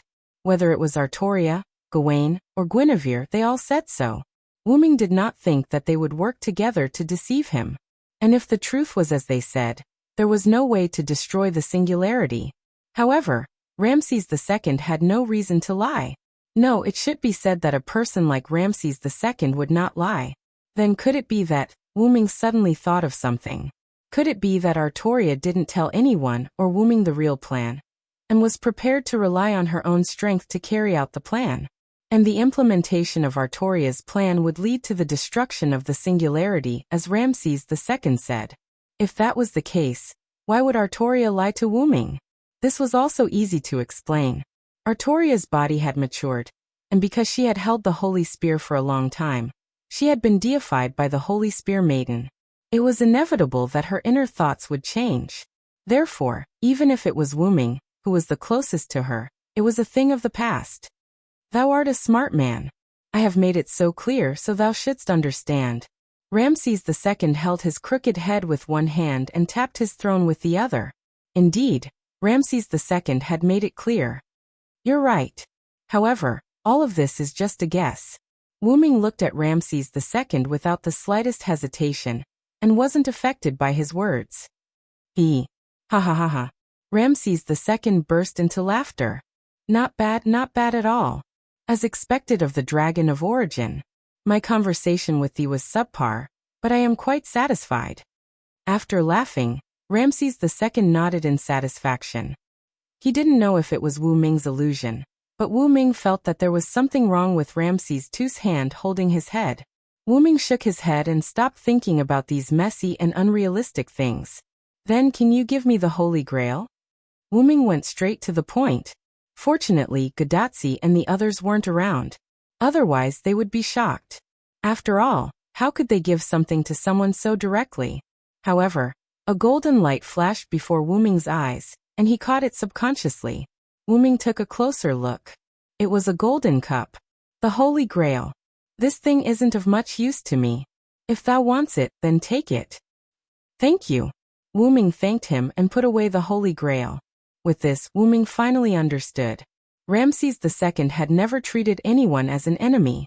As the pharaoh who ruled over thousands of people, the king of gods, and the king of kings, other than himself and the people he acknowledged, everyone else was equal. There was no such thing as enemies or non-enemies. Therefore, Ramses II fought with the Lion King calmly. After the other party proposed a peace treaty, Ramses II agreed without hesitation. And Gadotsi was able to leave the desert so smoothly because of Ramses II's indulgence. It was also because of this that he gave the Holy Grail to Wu Ming. What a willful king. Suddenly, there was an explosion. Boom.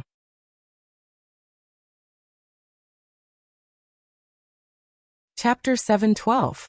Boom. The sound of explosions continued to come from the outside. Even the hall where Ramses II and Wu Ming were in shook faintly. Ramses II chuckled and looked at Wu Ming. That's thy kin. The son of the sky seems to be fighting with the other party. After all, this was Ramses II's territory and the temple complex. He had great control over the surroundings, so even if he was in the temple, he could still see what was happening outside. Hearing Ramses II's words, Wu Ming thought to himself, as expected. Even if Ramses II didn't say anything, Wu Ming knew that it was definitely Jillian who was causing trouble. Although the magic link wasn't connected, Wu Ming didn't mean that Wu Ming wasn't in the same state as his servant. Wu Ming felt it very clearly. Jillian's magic power was being consumed, and she was most likely releasing Sky Strike. I'm a fool to expect her to be honest alone. Wu Ming sighed and shook his head helplessly. I owe you a favor, Wu Ming said and stood up.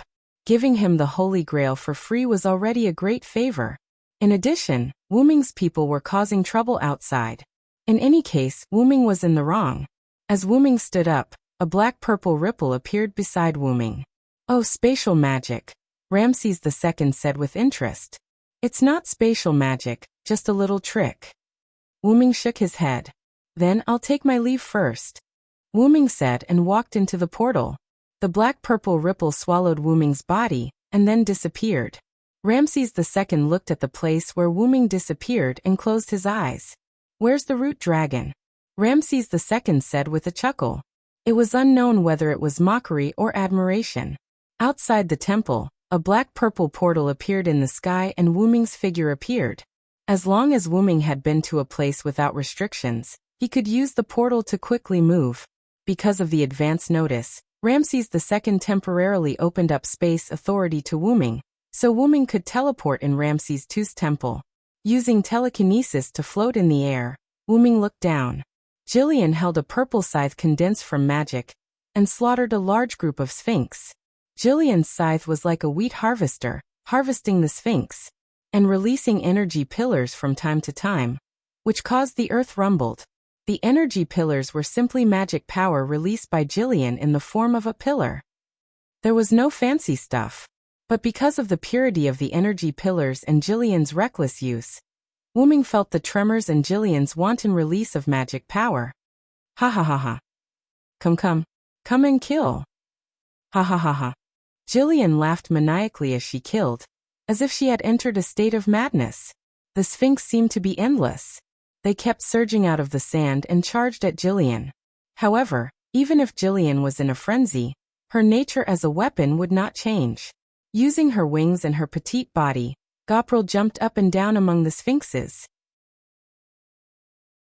These 3-meter-tall sphinxes were unable to catch Goprel. They couldn't even catch a single feather of hers.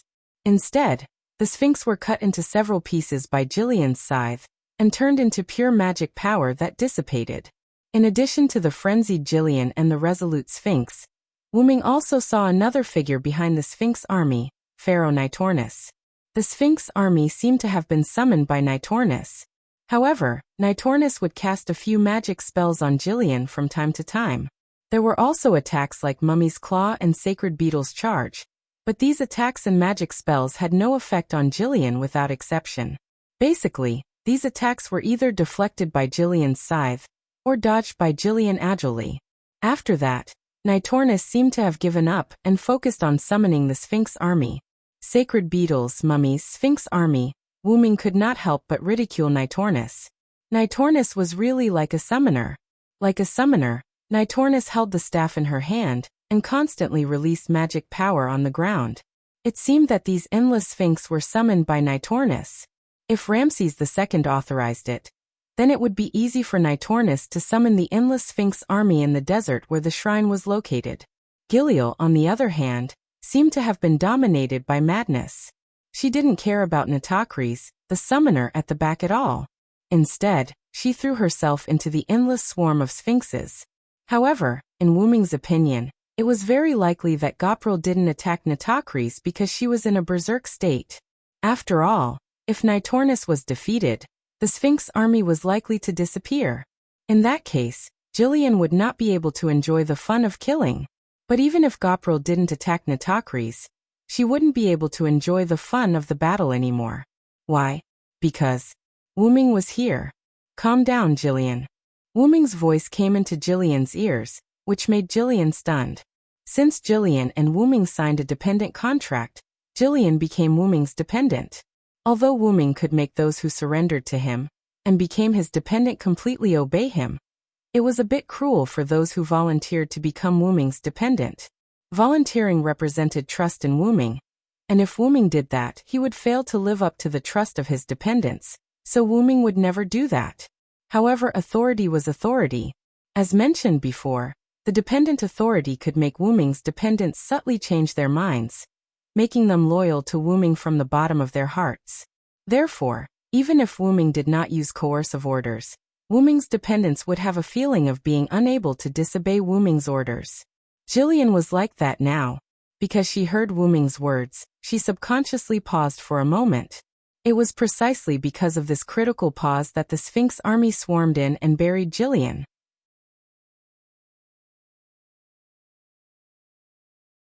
Chapter 7:13. Sky Strike. Suddenly, a voice that sounded like an incantation came from the Sphinx army that had buried Jillian. In an instant, the Sphinx army stopped moving as if someone had pressed the pause button. Boom. Immediately after, a violent explosion erupted at the location where Gopril was engulfed by the Sphinx army. What? Nitoris, who was at the back of the Sphinx army, was shocked when she saw this. She did not expect the hot-tempered guy to have such a trick up his sleeve. Blue mana exploded in a semicircle and spread out in all directions at an extremely fast speed. The earth seemed to have been plowed to one side, and the blue magic explosion directly annihilated a layer of earth. The explosion destroyed the earth, causing the earth to shake even more violently than the earthquake that Wuming felt just now. At the edge of the explosion, soil splashed everywhere, and in the next second, the splashed soil was absorbed by the continuous explosion, following in the footsteps of the former. All the Sphinx that were affected by the blue magic explosion were destroyed without exception. Boom, boom, boom, boom. Every Sphinx that was caught in the blast exploded in loud explosions. The Sphinx army was dying at a speed visible to the naked eye.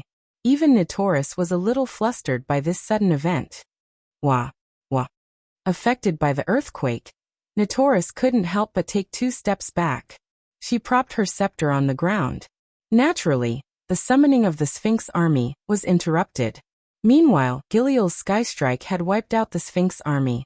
As Gopril was distracted by Wuming's words, the Sphinx army swarmed forward, which made Gopril's Sky Strike more convenient. All in all, it was a great victory for Jillian. Niticles came to her senses and looked in Jillian's direction with resentment. Giliel's eyes were red as she smiled cruelly at Nitocris. Her pure white wings, which hadn't been stained by the battle, suddenly flapped and Giliel charged towards Nitocris. Damn it! Nitoris gnashed her teeth, but there was nothing she could do. After witnessing Jillian's strength, she was fully aware that she couldn't last more than 1 round against her. In Nitoris's eyes, Jillian was a weapon born for battle. She was just an unqualified pharaoh. So how could she possibly defeat such a monster? That's all I can do. Nitoris stood up with her scepter and made up her mind. She was ready to use her precious artifact. Although Giliel would most likely die if she used that noble artifact, if she didn't use it, the next one to die would most likely be her, Niticles. After all, to deal with such a monster, if she did not use her relic, she would not even have a way to self-destruct. It's about time to stop Jillian. At this moment, Wuming's voice resounded through the sky. As if afraid that Jillian couldn't hear him, Wuming's voice wasn't soft this time. It wasn't soft to the point that Nitoris heard it. Lord Villo. Nitoris was shocked. It was reasonable for Nitoris to be shocked. After all, Nitoris was going to kill Jillian, and Jillian was Wuming's subordinate. This was no less than killing her knight in front of the Lion King. How could Niticles not be startled by this? Of course, if she was judged to have failed, it could only be considered an attempt. After all, Nitoris had yet to make her move. Although Nitoris didn't make her move, Jillian didn't stop moving. Although Jillian heard Wuming's words and lowered her speed subconsciously, she didn't stop completely. Jillian still flew toward Nitoris. It was apparent that Jillian was affected by the berserk state. Wuming, who had been watching from the side for a while, naturally noticed it. That was why he didn't intend to use words to stop Jillian. Clank. The sound of chains slithering entered Jillian's ears. Several golden ripples appeared behind Wuming, and the chains within the ripples shot toward Jillian. Jillian didn't turn around to observe. She was confident that she could dodge the chains by relying on her voice and instincts. But how could Wuming let her do as she wished? Boom. Jillian came to a halt as though she had crashed into an invisible wall. At the same time, she let out a muffled groan. Jillian's scarlet eyes that gradually lost her rationality revealed a trace of doubt. Feeling the strange tightness in her body, she looked at her body. Silver-whitish chains appeared in the purplish-black ripples around Jillian out of nowhere. This was the combination of Wuming's teleportation gate and pseudo-skylock. As it was easy to use, Wuming had used it more than once. The pseudo-sky lock bound Jillian's limbs, body and wings. Not only that, but the chains also extended and wrapped around Jillian like living creatures. Gradually, Gopril was entangled by the pseudo-heavenly shackles until she was like a mummy. Her exposed skin was almost completely entangled by the chains, and only a small part of her skin was revealed. Jillian subconsciously released her magical powers to break free from the chains. In the end, she discovered that only the exposed skin released a trace of magical powers. The magical powers that she released basically disappeared like air in a leaking balloon when they came into contact with the chains. My magical powers were absorbed? This was Jillian's last thought before she lost her vision. Shortly after, her head was wrapped by the snake-like chains. At the same time, she closed her eyes and fell into a coma. At that moment, Jillian's entire body, including her head, was wrapped in layers of silver-whitish chains. At that moment, Jillian, who had lost an absolute part of her rationality, was subdued. On the other side, at Wuming's location, Wuming's hands were wrapped in a large number of chains. The chains that extended from Wuming's arms entered the purplish-black ripples of the teleportation gate. Wuming didn't move at all. He only created some pseudo-skylocks and used the teleportation gate to launch a surprise attack on Jillian. As for Jillian's magical powers being absorbed, that wasn't right. Jillian's magical powers should have been annihilated.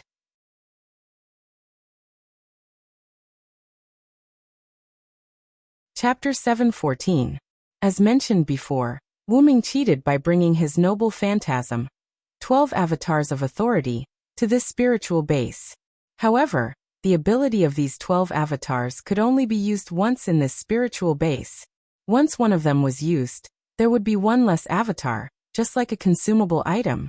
Wuming summoned Skywing and Abbentheim using the 8th avatar, so Wuming only had 11 avatars left.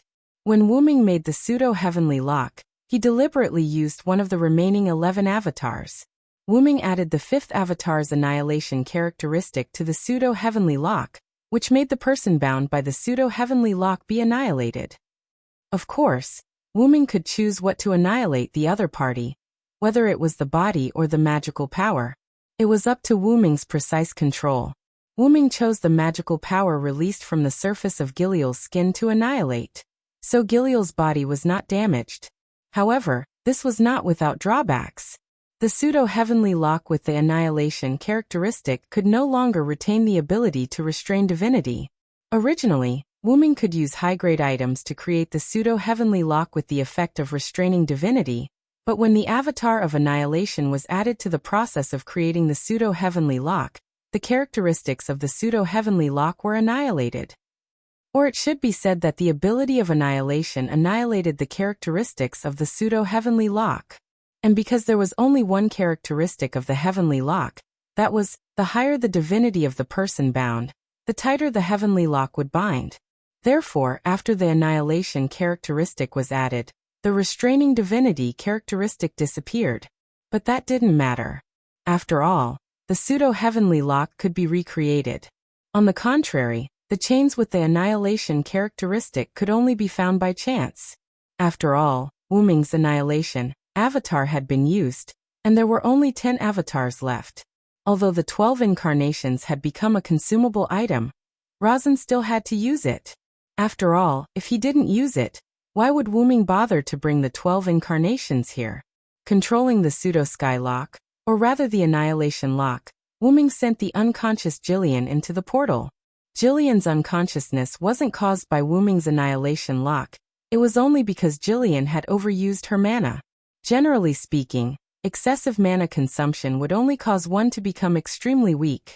Worse, one might not even be able to maintain a physical body, and be forced to enter a spiritual state. The main reason why Jillian was unconscious was that Wuming had forcefully stopped her while she was flying at high speed. When she released her mana, it was instantly annihilated, causing her to fall unconscious. While Gopril was unconscious, Wuming had already connected to Gopril's spirit base and started providing her with magic power. Although Wuming had consumed a lot of mana when summoning the Skywing species and Abante, Wuming could still provide for a servant. After Gopril was completely engulfed by the black-purple teleportation gate, Silent Cry landed. I'm sorry, Pharaoh Nitornis. I didn't manage my subordinates well. Wuming, who came in front of Nitornis, said to Nitornis. In any case, it could be seen from Jillian's final impact that she had the desire to kill Nitornis. Wuming also saw that Nitornis was ready to release her noble phantasm. If Wuming didn't stop her, either one of Jillian and Nitornis would leave, or both of them would leave together. After all, it was very likely that when Nitornis released her noble phantasm to take Jillian away, Jillian also took the opportunity to take Nitornis away. In short, they would die together. If that happened, there would be a rift between him and Ramses II. If he came to the other party's territory, and his subordinates died together with the other party's subordinates, regardless of whether Wuming had malicious intentions or not, he would become enemies with the other party. Wuming would think of the worst-case scenario. After all, there was no harm in preparing for a rainy day. But fortunately, all of this was stopped by Wuming. You're exaggerating, Sir Villo. Nitornis stood firm and shook her head. By the way, do you know what's going on? Why did Jillian fall into such a state of madness? Although Wuming knew that Jillian wasn't honest, Jillian shouldn't have fallen into madness so easily. Although it was also possible that Jillian wanted to play around, and ended up screwing up. I don't really understand. Nitornis shook her head. Immediately after, Nitornis told Wuming everything she knew. After Nitornis sent Wuming to the main hall where Ramses II was, she left the main hall, and went outside. Then, she saw Jillian teasing the Sphinx group responsible for guarding the place. Nitornis was dissatisfied and stopped Jillian with words. In the end, Jillian stopped teasing the Sphinx group and started chatting with Nitornis. Although Nitocris was rather surprised, after exchanging names with Gopril and attempting to chat with her, she found that Gopril wasn't a bad person. Thus, the two of them began to converse. Although they might develop into enemies because of their respective masters, neither Nitornis nor Jillian was worried. Once they became enemies, they would go all out. Be it Nitornis's loyalty to Ramses II or Jillian's loyalty to Wuming, they wouldn't let the two of them stop just because they had a good chat. Although it sounded cruel, that was the truth. Afterward, when they talked about the sandstorm they encountered when they first entered the desert, Nitornis said, I did it. After that, Giliel smiled and began her attack on Nitocris. It had to be said that Nitornis was still too naive. Jillian was clearly tricking her. Jillian was rather concerned about the unkillable sandstorm. Although the Skywings were not as vengeful as the forest goblins, Jillian was not the kind of person who wouldn't get back at someone for smashing her place. Jillian attacked Nitornis, but Nitornis found it rather baffling because she didn't know what she had said wrong. However, since the other party had attacked, Nitornis would not passively take the beating. As a pharaoh, Nitornis naturally used magic and summoned servants to attack, but as mentioned before, whether it was the scarabs, mummies, or magic, they all had little effect on Jillian. Only a large creature like the Sphinx could slightly restrain Jillian. Thus, Nitornis began to summon the Sphinx frantically. Wuming knew what happened next. In other words, Jillian gradually lost her rationality in the battle.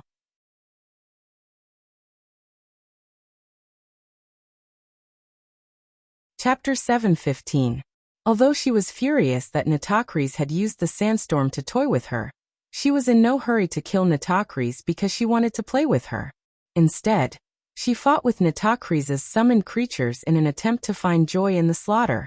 Although Nitocris was a pharaoh and had a powerful noble phantasm, if Gypril assassinated her or launched a surprise attack, Nitocris might not be able to use her noble phantasm. After all, Gypril's physical attributes were very powerful. Based on the servant panel, it was the attributes of a top-notch servant.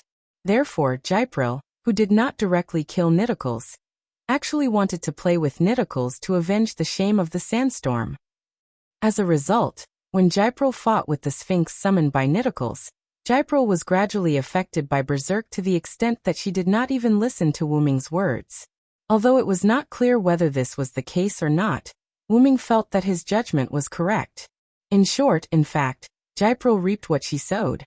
Wuming's tone was somewhat helpless, But things had already happened, and Wuming could only smile. That Servillo. Nidicles looked like she wanted to say something but hesitated. If you have something to say, just say it. After all, this time we are in the wrong. Wuming calmly signaled Nidicles to speak her mind. Yes. Nidicles nodded. Although I am not a member of your camp, if possible, please do not punish Miss Gypril. If I understand correctly, are you pleading for her? Wuming glanced at Nidicles in surprise. Nidicles pleading for Gypril was beyond Wuming's expectations. That's right. Miss Jillian and I hit it off quite well. I feel quite happy chatting with her. Although I don't know why Miss Jillian would suddenly attack me. I think it should be because Miss Jillian was affected by the berserk skill. This made Wuming even more astonished. Even now, Nitakri still couldn't tell that Jillian was only pretending to chat with her. Her true goal was to get information out of her.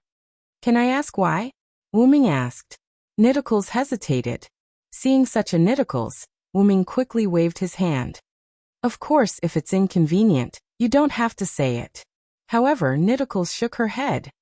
There's nothing inconvenient about it. Then, as if she had made up her mind, Nidicles began to explain. Lord Varen, I'm sure you already know that I became a pharaoh because I was pushed to that position by someone else. To put it simply, I'm just a puppet. Nidicles' eyes wavered as if she was recalling the events of her life. But even so, I'm prepared to become a pharaoh, the son of God, the king of gods. But the price is that I don't have any close friends. As she spoke, Nitornis's eyes dimmed. After being hastily pushed to the position of pharaoh, her original friends were probably gradually estranged from her, because of the difference between human and God. But I still have my brother. I can chat with him in my free time and relax my tense heart. Just that alone is enough for me. Thinking of her family, Nidicles' eyes showed a trace of gentleness. But my only family member, my brother, was branded with a groundless crime. He was murdered by those who pushed me to the position of pharaoh and treated me as a puppet. Nidicles' tone carried a trace of grief and indignation. They even deliberately let me know of this news and talked about it in front of me, as if they were showing off. Because she was a puppet, a bird in a cage, there was no need to avoid it. Because she was a puppet, a fish in a pond, there was no need to fear it. And because she was a puppet, something in the palm of her hand, there was no need to be vigilant.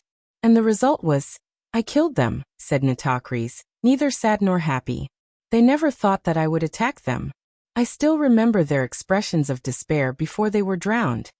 Although Nitakris's words were cruel, there was no complacency on her face from her successful revenge. Because it was meaningless. Why was it meaningless? It was because my family member can't be revived. Even if I cut them into pieces, he still can't be revived. Nidicles gripped the scepter tightly as if it was going to break. I lost my family member who understood me. I also thought that my actions of murder disqualified me from the position of pharaoh. In the end, I chose to kill myself. Nidicles finished speaking. During this time, Wuming did not say a word. Since Nidicles had spoken to this extent, Wuming more or less understood. She was willing to gamble her life for her family, because her family understood her. Whether it was because they understood that Nidicles was her family, or because she was Nidicles' family, it was not important. What was important was that she no longer had a close friend. After talking with Gypril for a while, Nidicles clearly felt that Gypril could understand her, and could become her close friend. This was normal. After all, Nidicles had only lived for a short period of time, and did not have many close friends. Moreover, after becoming a follower, she had been staying with Ramses II. To Nidicles, Ramses II was someone who required respect and loyalty, so they could not become close friends. It could be said that Gypril was the first woman other than Chaldea who could become Nidicles' close friend. It was because of this that Nidicles would cover up Chaldea's group who had only saved her life. It was also because of this that Nidicles did not use a killing move on Gypril from the start. On the other hand, the reason why Gypril didn't attack Nitornis directly was most likely because she had a good impression of her, so she decided to tease her. As for killing Nidicles later on, Wuming guessed that it was because she was under the influence of berserk. Nidicles was prepared to use a noble artifact on Gopril in the end, because she was at her wit's end. As mentioned before, if the two of them became enemies, she would definitely not hold back. Nidicles could not die yet. At the very least, she could not die in such a sullen manner. At the very least, she had to be loyal to Ramses II. As for whether or not Giliel and Nitocris had taken a liking to each other, they could only wait until Giliel woke up to find out. Although Miss Gopril had the intention to scout for information in the beginning, I could sense that she was indeed very happy during the conversation. That wasn't an act. Nitoris exonerated Gopril. If possible, please don't punish her. After saying that, Nidicles had a pleased look on her face. Wuming could only smile helplessly. Don't worry, I won't punish her.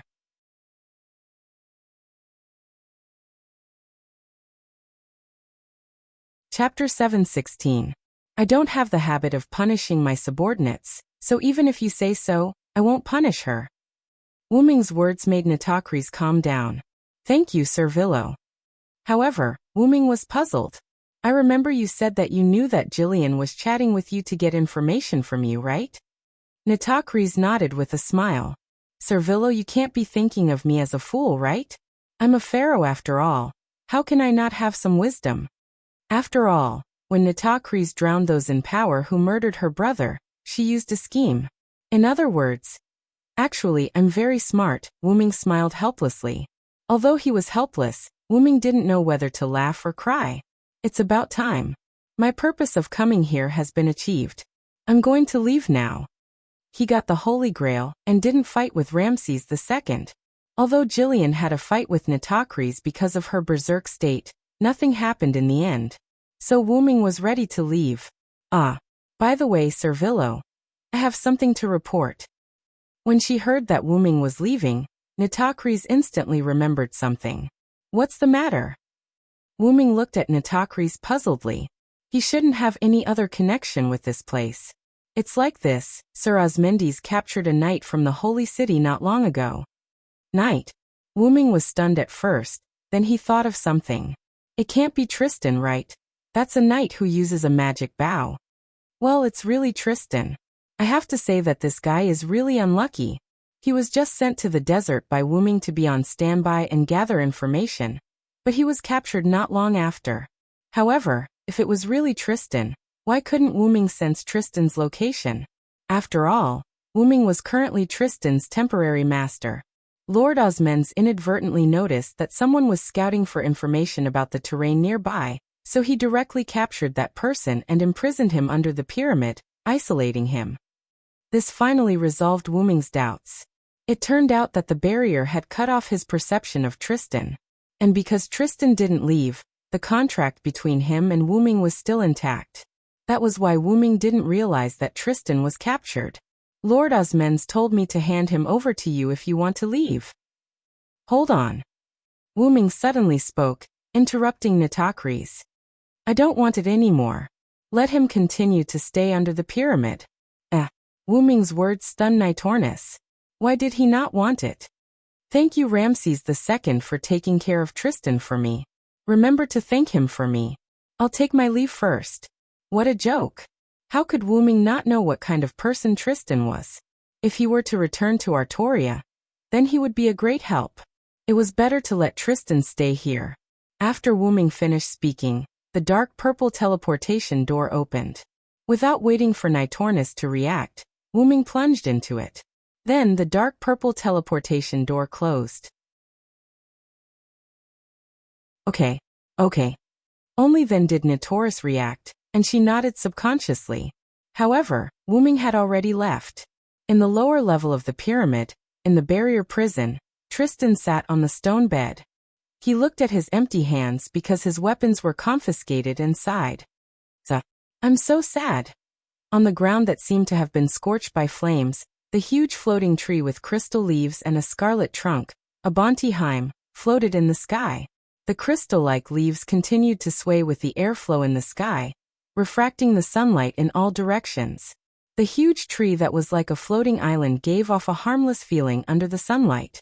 However, under this seemingly peaceful scene, There was a hidden killing intent. The skywing species had entered a standby state. As the existence of the skywing species home, Abanti's responsibility was not small. Although Abanti usually looked harmless, that was only because the skywing species were there, so there was no need for it to do anything. Now Abanti, who shouldered the heavy responsibility of protecting the skywing species, was in a state of high alert. In the sky above Abanti, a dark purple ripple suddenly appeared. Accompanied by the sound of chains, an angel-like figure fell. It was the unconscious Giliel.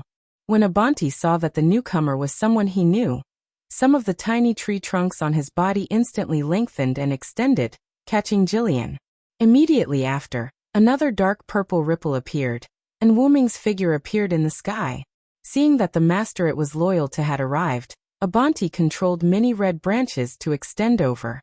Although it knew that its master could fly, it still had to show some sincerity.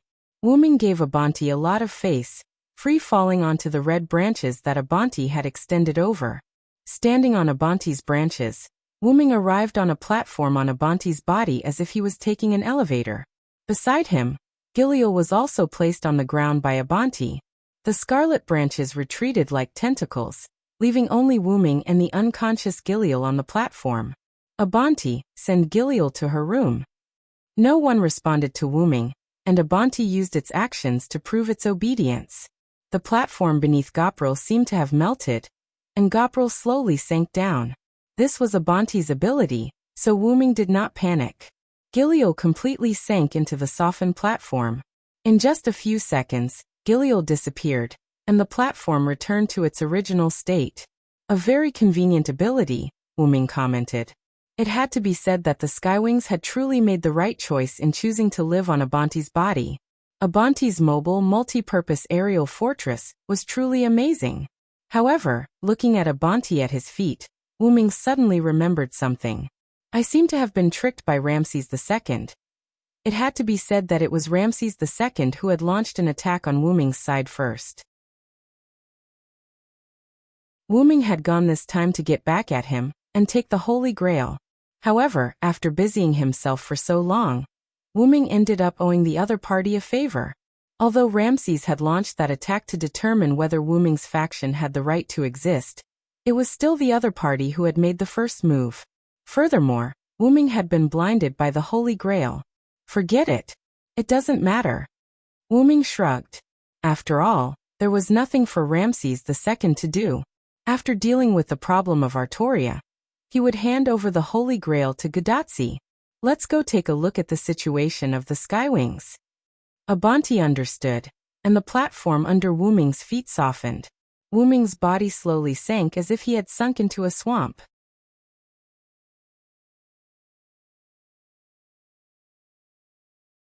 Chapter 7:17. To be honest, ever since Wuming became Abanti's master, he had not entered Abanti's body to take a look. Walking in the corridor, Wuming looked around curiously. This isn't any different from other ordinary buildings. Wuming had thought that Abanti's body, which was classified as a living creature, would be closer to the style of a living creature. He did not expect it to be similar to the internal buildings of steel and stone. If there was a difference, it would be that Abanti's building was extremely luxurious. Speaking of which, it seems like the Skywings' rooms don't have doors. Just as Wuming finished speaking, the corridor changed. The walls of the corridor cracked like the walls of a shoddy house, and doors opened on the smooth walls. In addition, there was a small window on each door. Needless to say, this was definitely done by Abanti for Wuming to make it easier for him to check the condition of the Skywings. But, I can't just lie on the windows of those doors and look, can I? Wuming said, not knowing whether to laugh or cry. Hearing Wuming's words, almost all the doors disappeared except for one door. Since Abanti had left this door, it must have been a signal for Wuming to go in. Without saying anything else, Wuming walked to the only door, pushed it open and walked in. What greeted him was a monitoring room full of technology. The room was neither big nor small. It was full of modern-style floors and walls, as well as a console with a large number of buttons, keyboards and control handles. Large, technology-like screens surrounded the room and stuck to the walls. To be honest, Wuming was stunned. Abanti was clearly a moving fortress of magic, but it had created a technology-style control room for Wuming. How could Wuming not be stunned? But this is indeed much more convenient. After coming to his senses, Wuming was no longer surprised that Abanti could create such a room. According to Wuming's understanding, it seemed that the servants would gain modern knowledge when they were summoned. Although Wuming was not sure if the servants summoned in the singularity would gain modern knowledge, seeing how Abanti had so skillfully created such a technology-style room, it probably had already gained modern knowledge. I hope it's that convenient to use, Wuming said as he walked to the console. After all, Wuming was not sure if Abanti could create such a sophisticated instrument just by relying on the modern knowledge given by the summons. The whole room was quite simple. Apart from the big screen and console, there was nothing else. The console, of course, was located in the middle of the room, facing the door. Wuming walked to the back of the control panel and sat on the bright and clean sofa chair. It's quite comfortable. Wuming patted the armrests on both sides of the sofa and nodded in satisfaction. Then, turn the big screen and let me take a look. After Wuming finished speaking, Abant began to move. Buzz. One by one, the big screens changed from a dark state to a dazzling blue light. Immediately afterward, the buttons and joysticks on the console also emitted light. Well, it looks like it. Wuming nodded. He didn't expect Abanti to be able to restore this sense of technology. It was quite smart. Immediately afterward, a virtual screen generated by magic appeared in a folded state on the console in front of Wuming. Wuming was stunned, but Wuming's heart was not calm. Is that it? The big screen on the wall lit up with a blue light and nothing else was displayed. It was as if it had crashed. The device on the console emitted light only to provide a magic outlet for the magic screen, so that the magic screen could be displayed. There was no other use at all. Except for the comfortable chair Wuming was sitting in, everything else was just a fake on the outside. I should have thought of it a long time ago. Even if it grants the servant modern knowledge, how can it be possible to tell the servant about the sophisticated computer system? Silent Wonder sighed self-deprecatingly, then smiled helplessly. If the servant was given such a level of knowledge, then the servant summoning system was really terrifying. In other words, Abanti made this seemingly high-tech monitoring room, but in fact, it was just drawing a ladle according to the gourd. There was no inside of the gourd at all. There was only the ladle outside. In fact, what Abanti used was still magic, not technology. Forget it, it's fine as long as it can be used. Wuming didn't care much. He was just shocked by what Abant, a guy with a trace of natural attribute, did. Without saying anything else, Wuming looked at the control console, at the big virtual screen condensed from magic in front of him. Each virtual screen was about 3 meters long and square. The big screen was divided into countless smaller screens, and each screen showed the monitoring situation of the rooms of the Skywings. Because there were so many Skywings, these screens were stacked together. Wuming waved his hand, and Abanti knowingly helped Wuming separate the big screens. The virtual screens were spread out in front of Wuming, forming a wall. Although it looked a little dazzling, it did indeed report the situation of every Skywing to Wuming. Everyone is sleeping soundly. He quickly glanced at the Skywing species on the screen. They were all sleeping soundly. Wuming also saw Gopril on the screen. Unlike the other Skywings, she was not floating in the room but lying on her bed. After all, the other Skywings were on standby, while she was unconscious. Although Wuming had a way to quickly wake Gopril up, but I'll just let her sleep.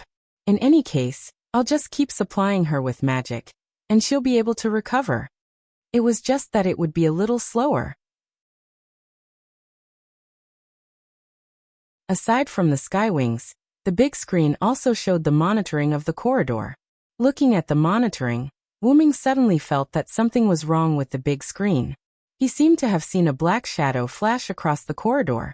He checked the big screen again, trying to find something wrong, but no matter how carefully he looked, he couldn't see anything different. Was it my imagination? Wuming frowned. No, that can't be it. It can't be your imagination. Wuming had always trusted his sixth sense, and every time he followed it, it was always correct. Wuming was sure that something had gotten into Abanti's body. Furthermore, that black shadow he had just caught gave Wuming a sense of danger, a powerful stealth ability, a strange movement technique, and something that even made Wuming feel a sense of danger. Combined with this singularity, Wuming could only think of one person. First Hassan. Wuming had just finished speaking when he saw a sword flash coming at him.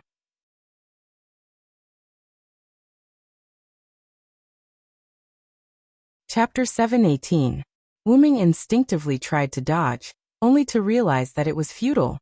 I can't dodge it. Wuming was alarmed. The sword flash was clearly not fast, but Wuming had the feeling that he could not dodge it. Squelch. With a squelch, half of Wuming's arm was chopped off, and blood gushed out. However, Wuming only frowned.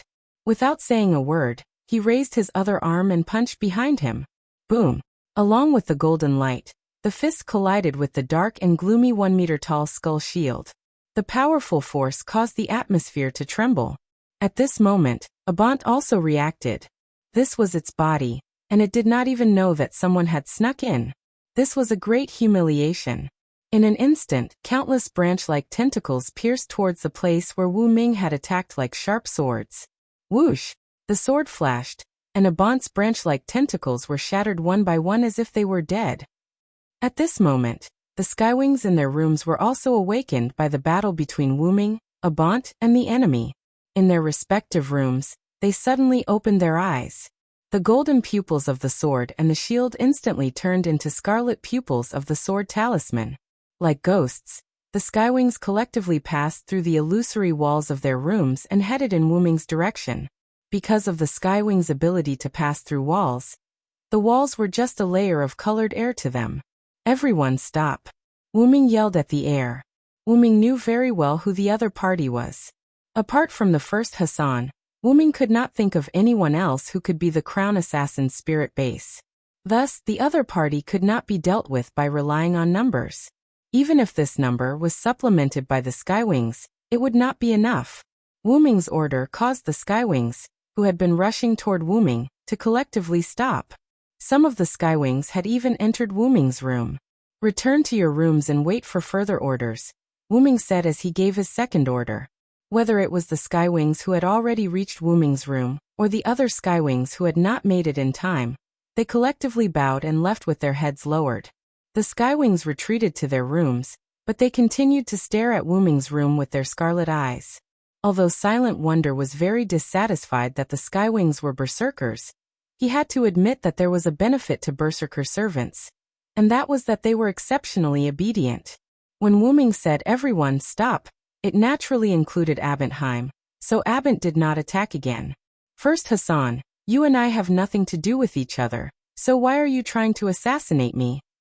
Wu Ming said in an unfriendly tone as he looked at the shadow where Wu Ming had attacked. The entire room was enveloped by the light from the large screen, and only the corner behind Wu Ming was dark. Do you have to be so obvious?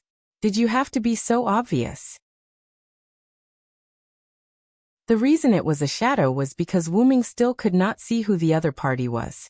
However, other than the mysterious first Hassan, who had such powerful stealth abilities and strength that could injure Wu Ming could not think of anyone else.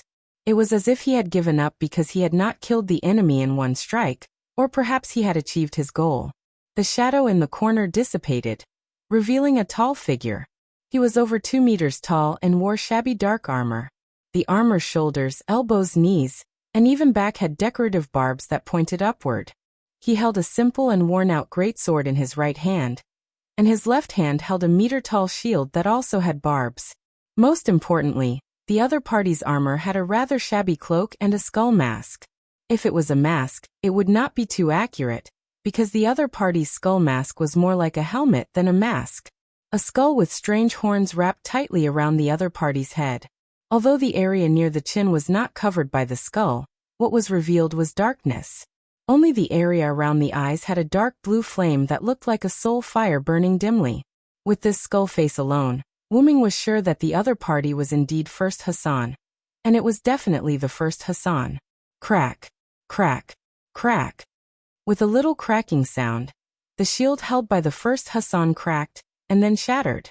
The fragments turned into a black mist, and entangled into the dark cloak behind the first Hassan.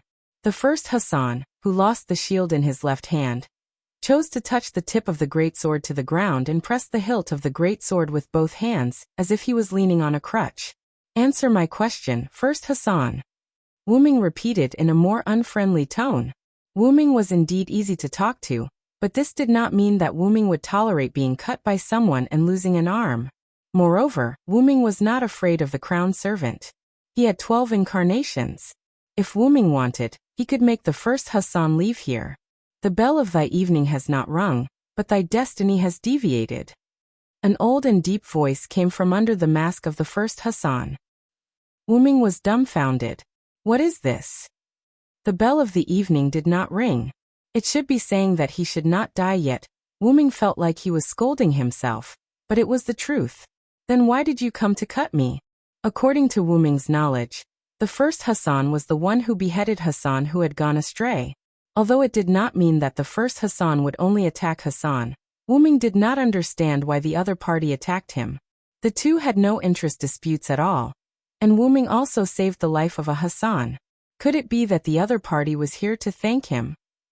However, this thank you gift was really too heavy, wasn't it? Also, what does deviated destiny mean? Is it possible that there is something that needs me to do, but I didn't do it? Even if it was a reminder, why did you have to cut me directly?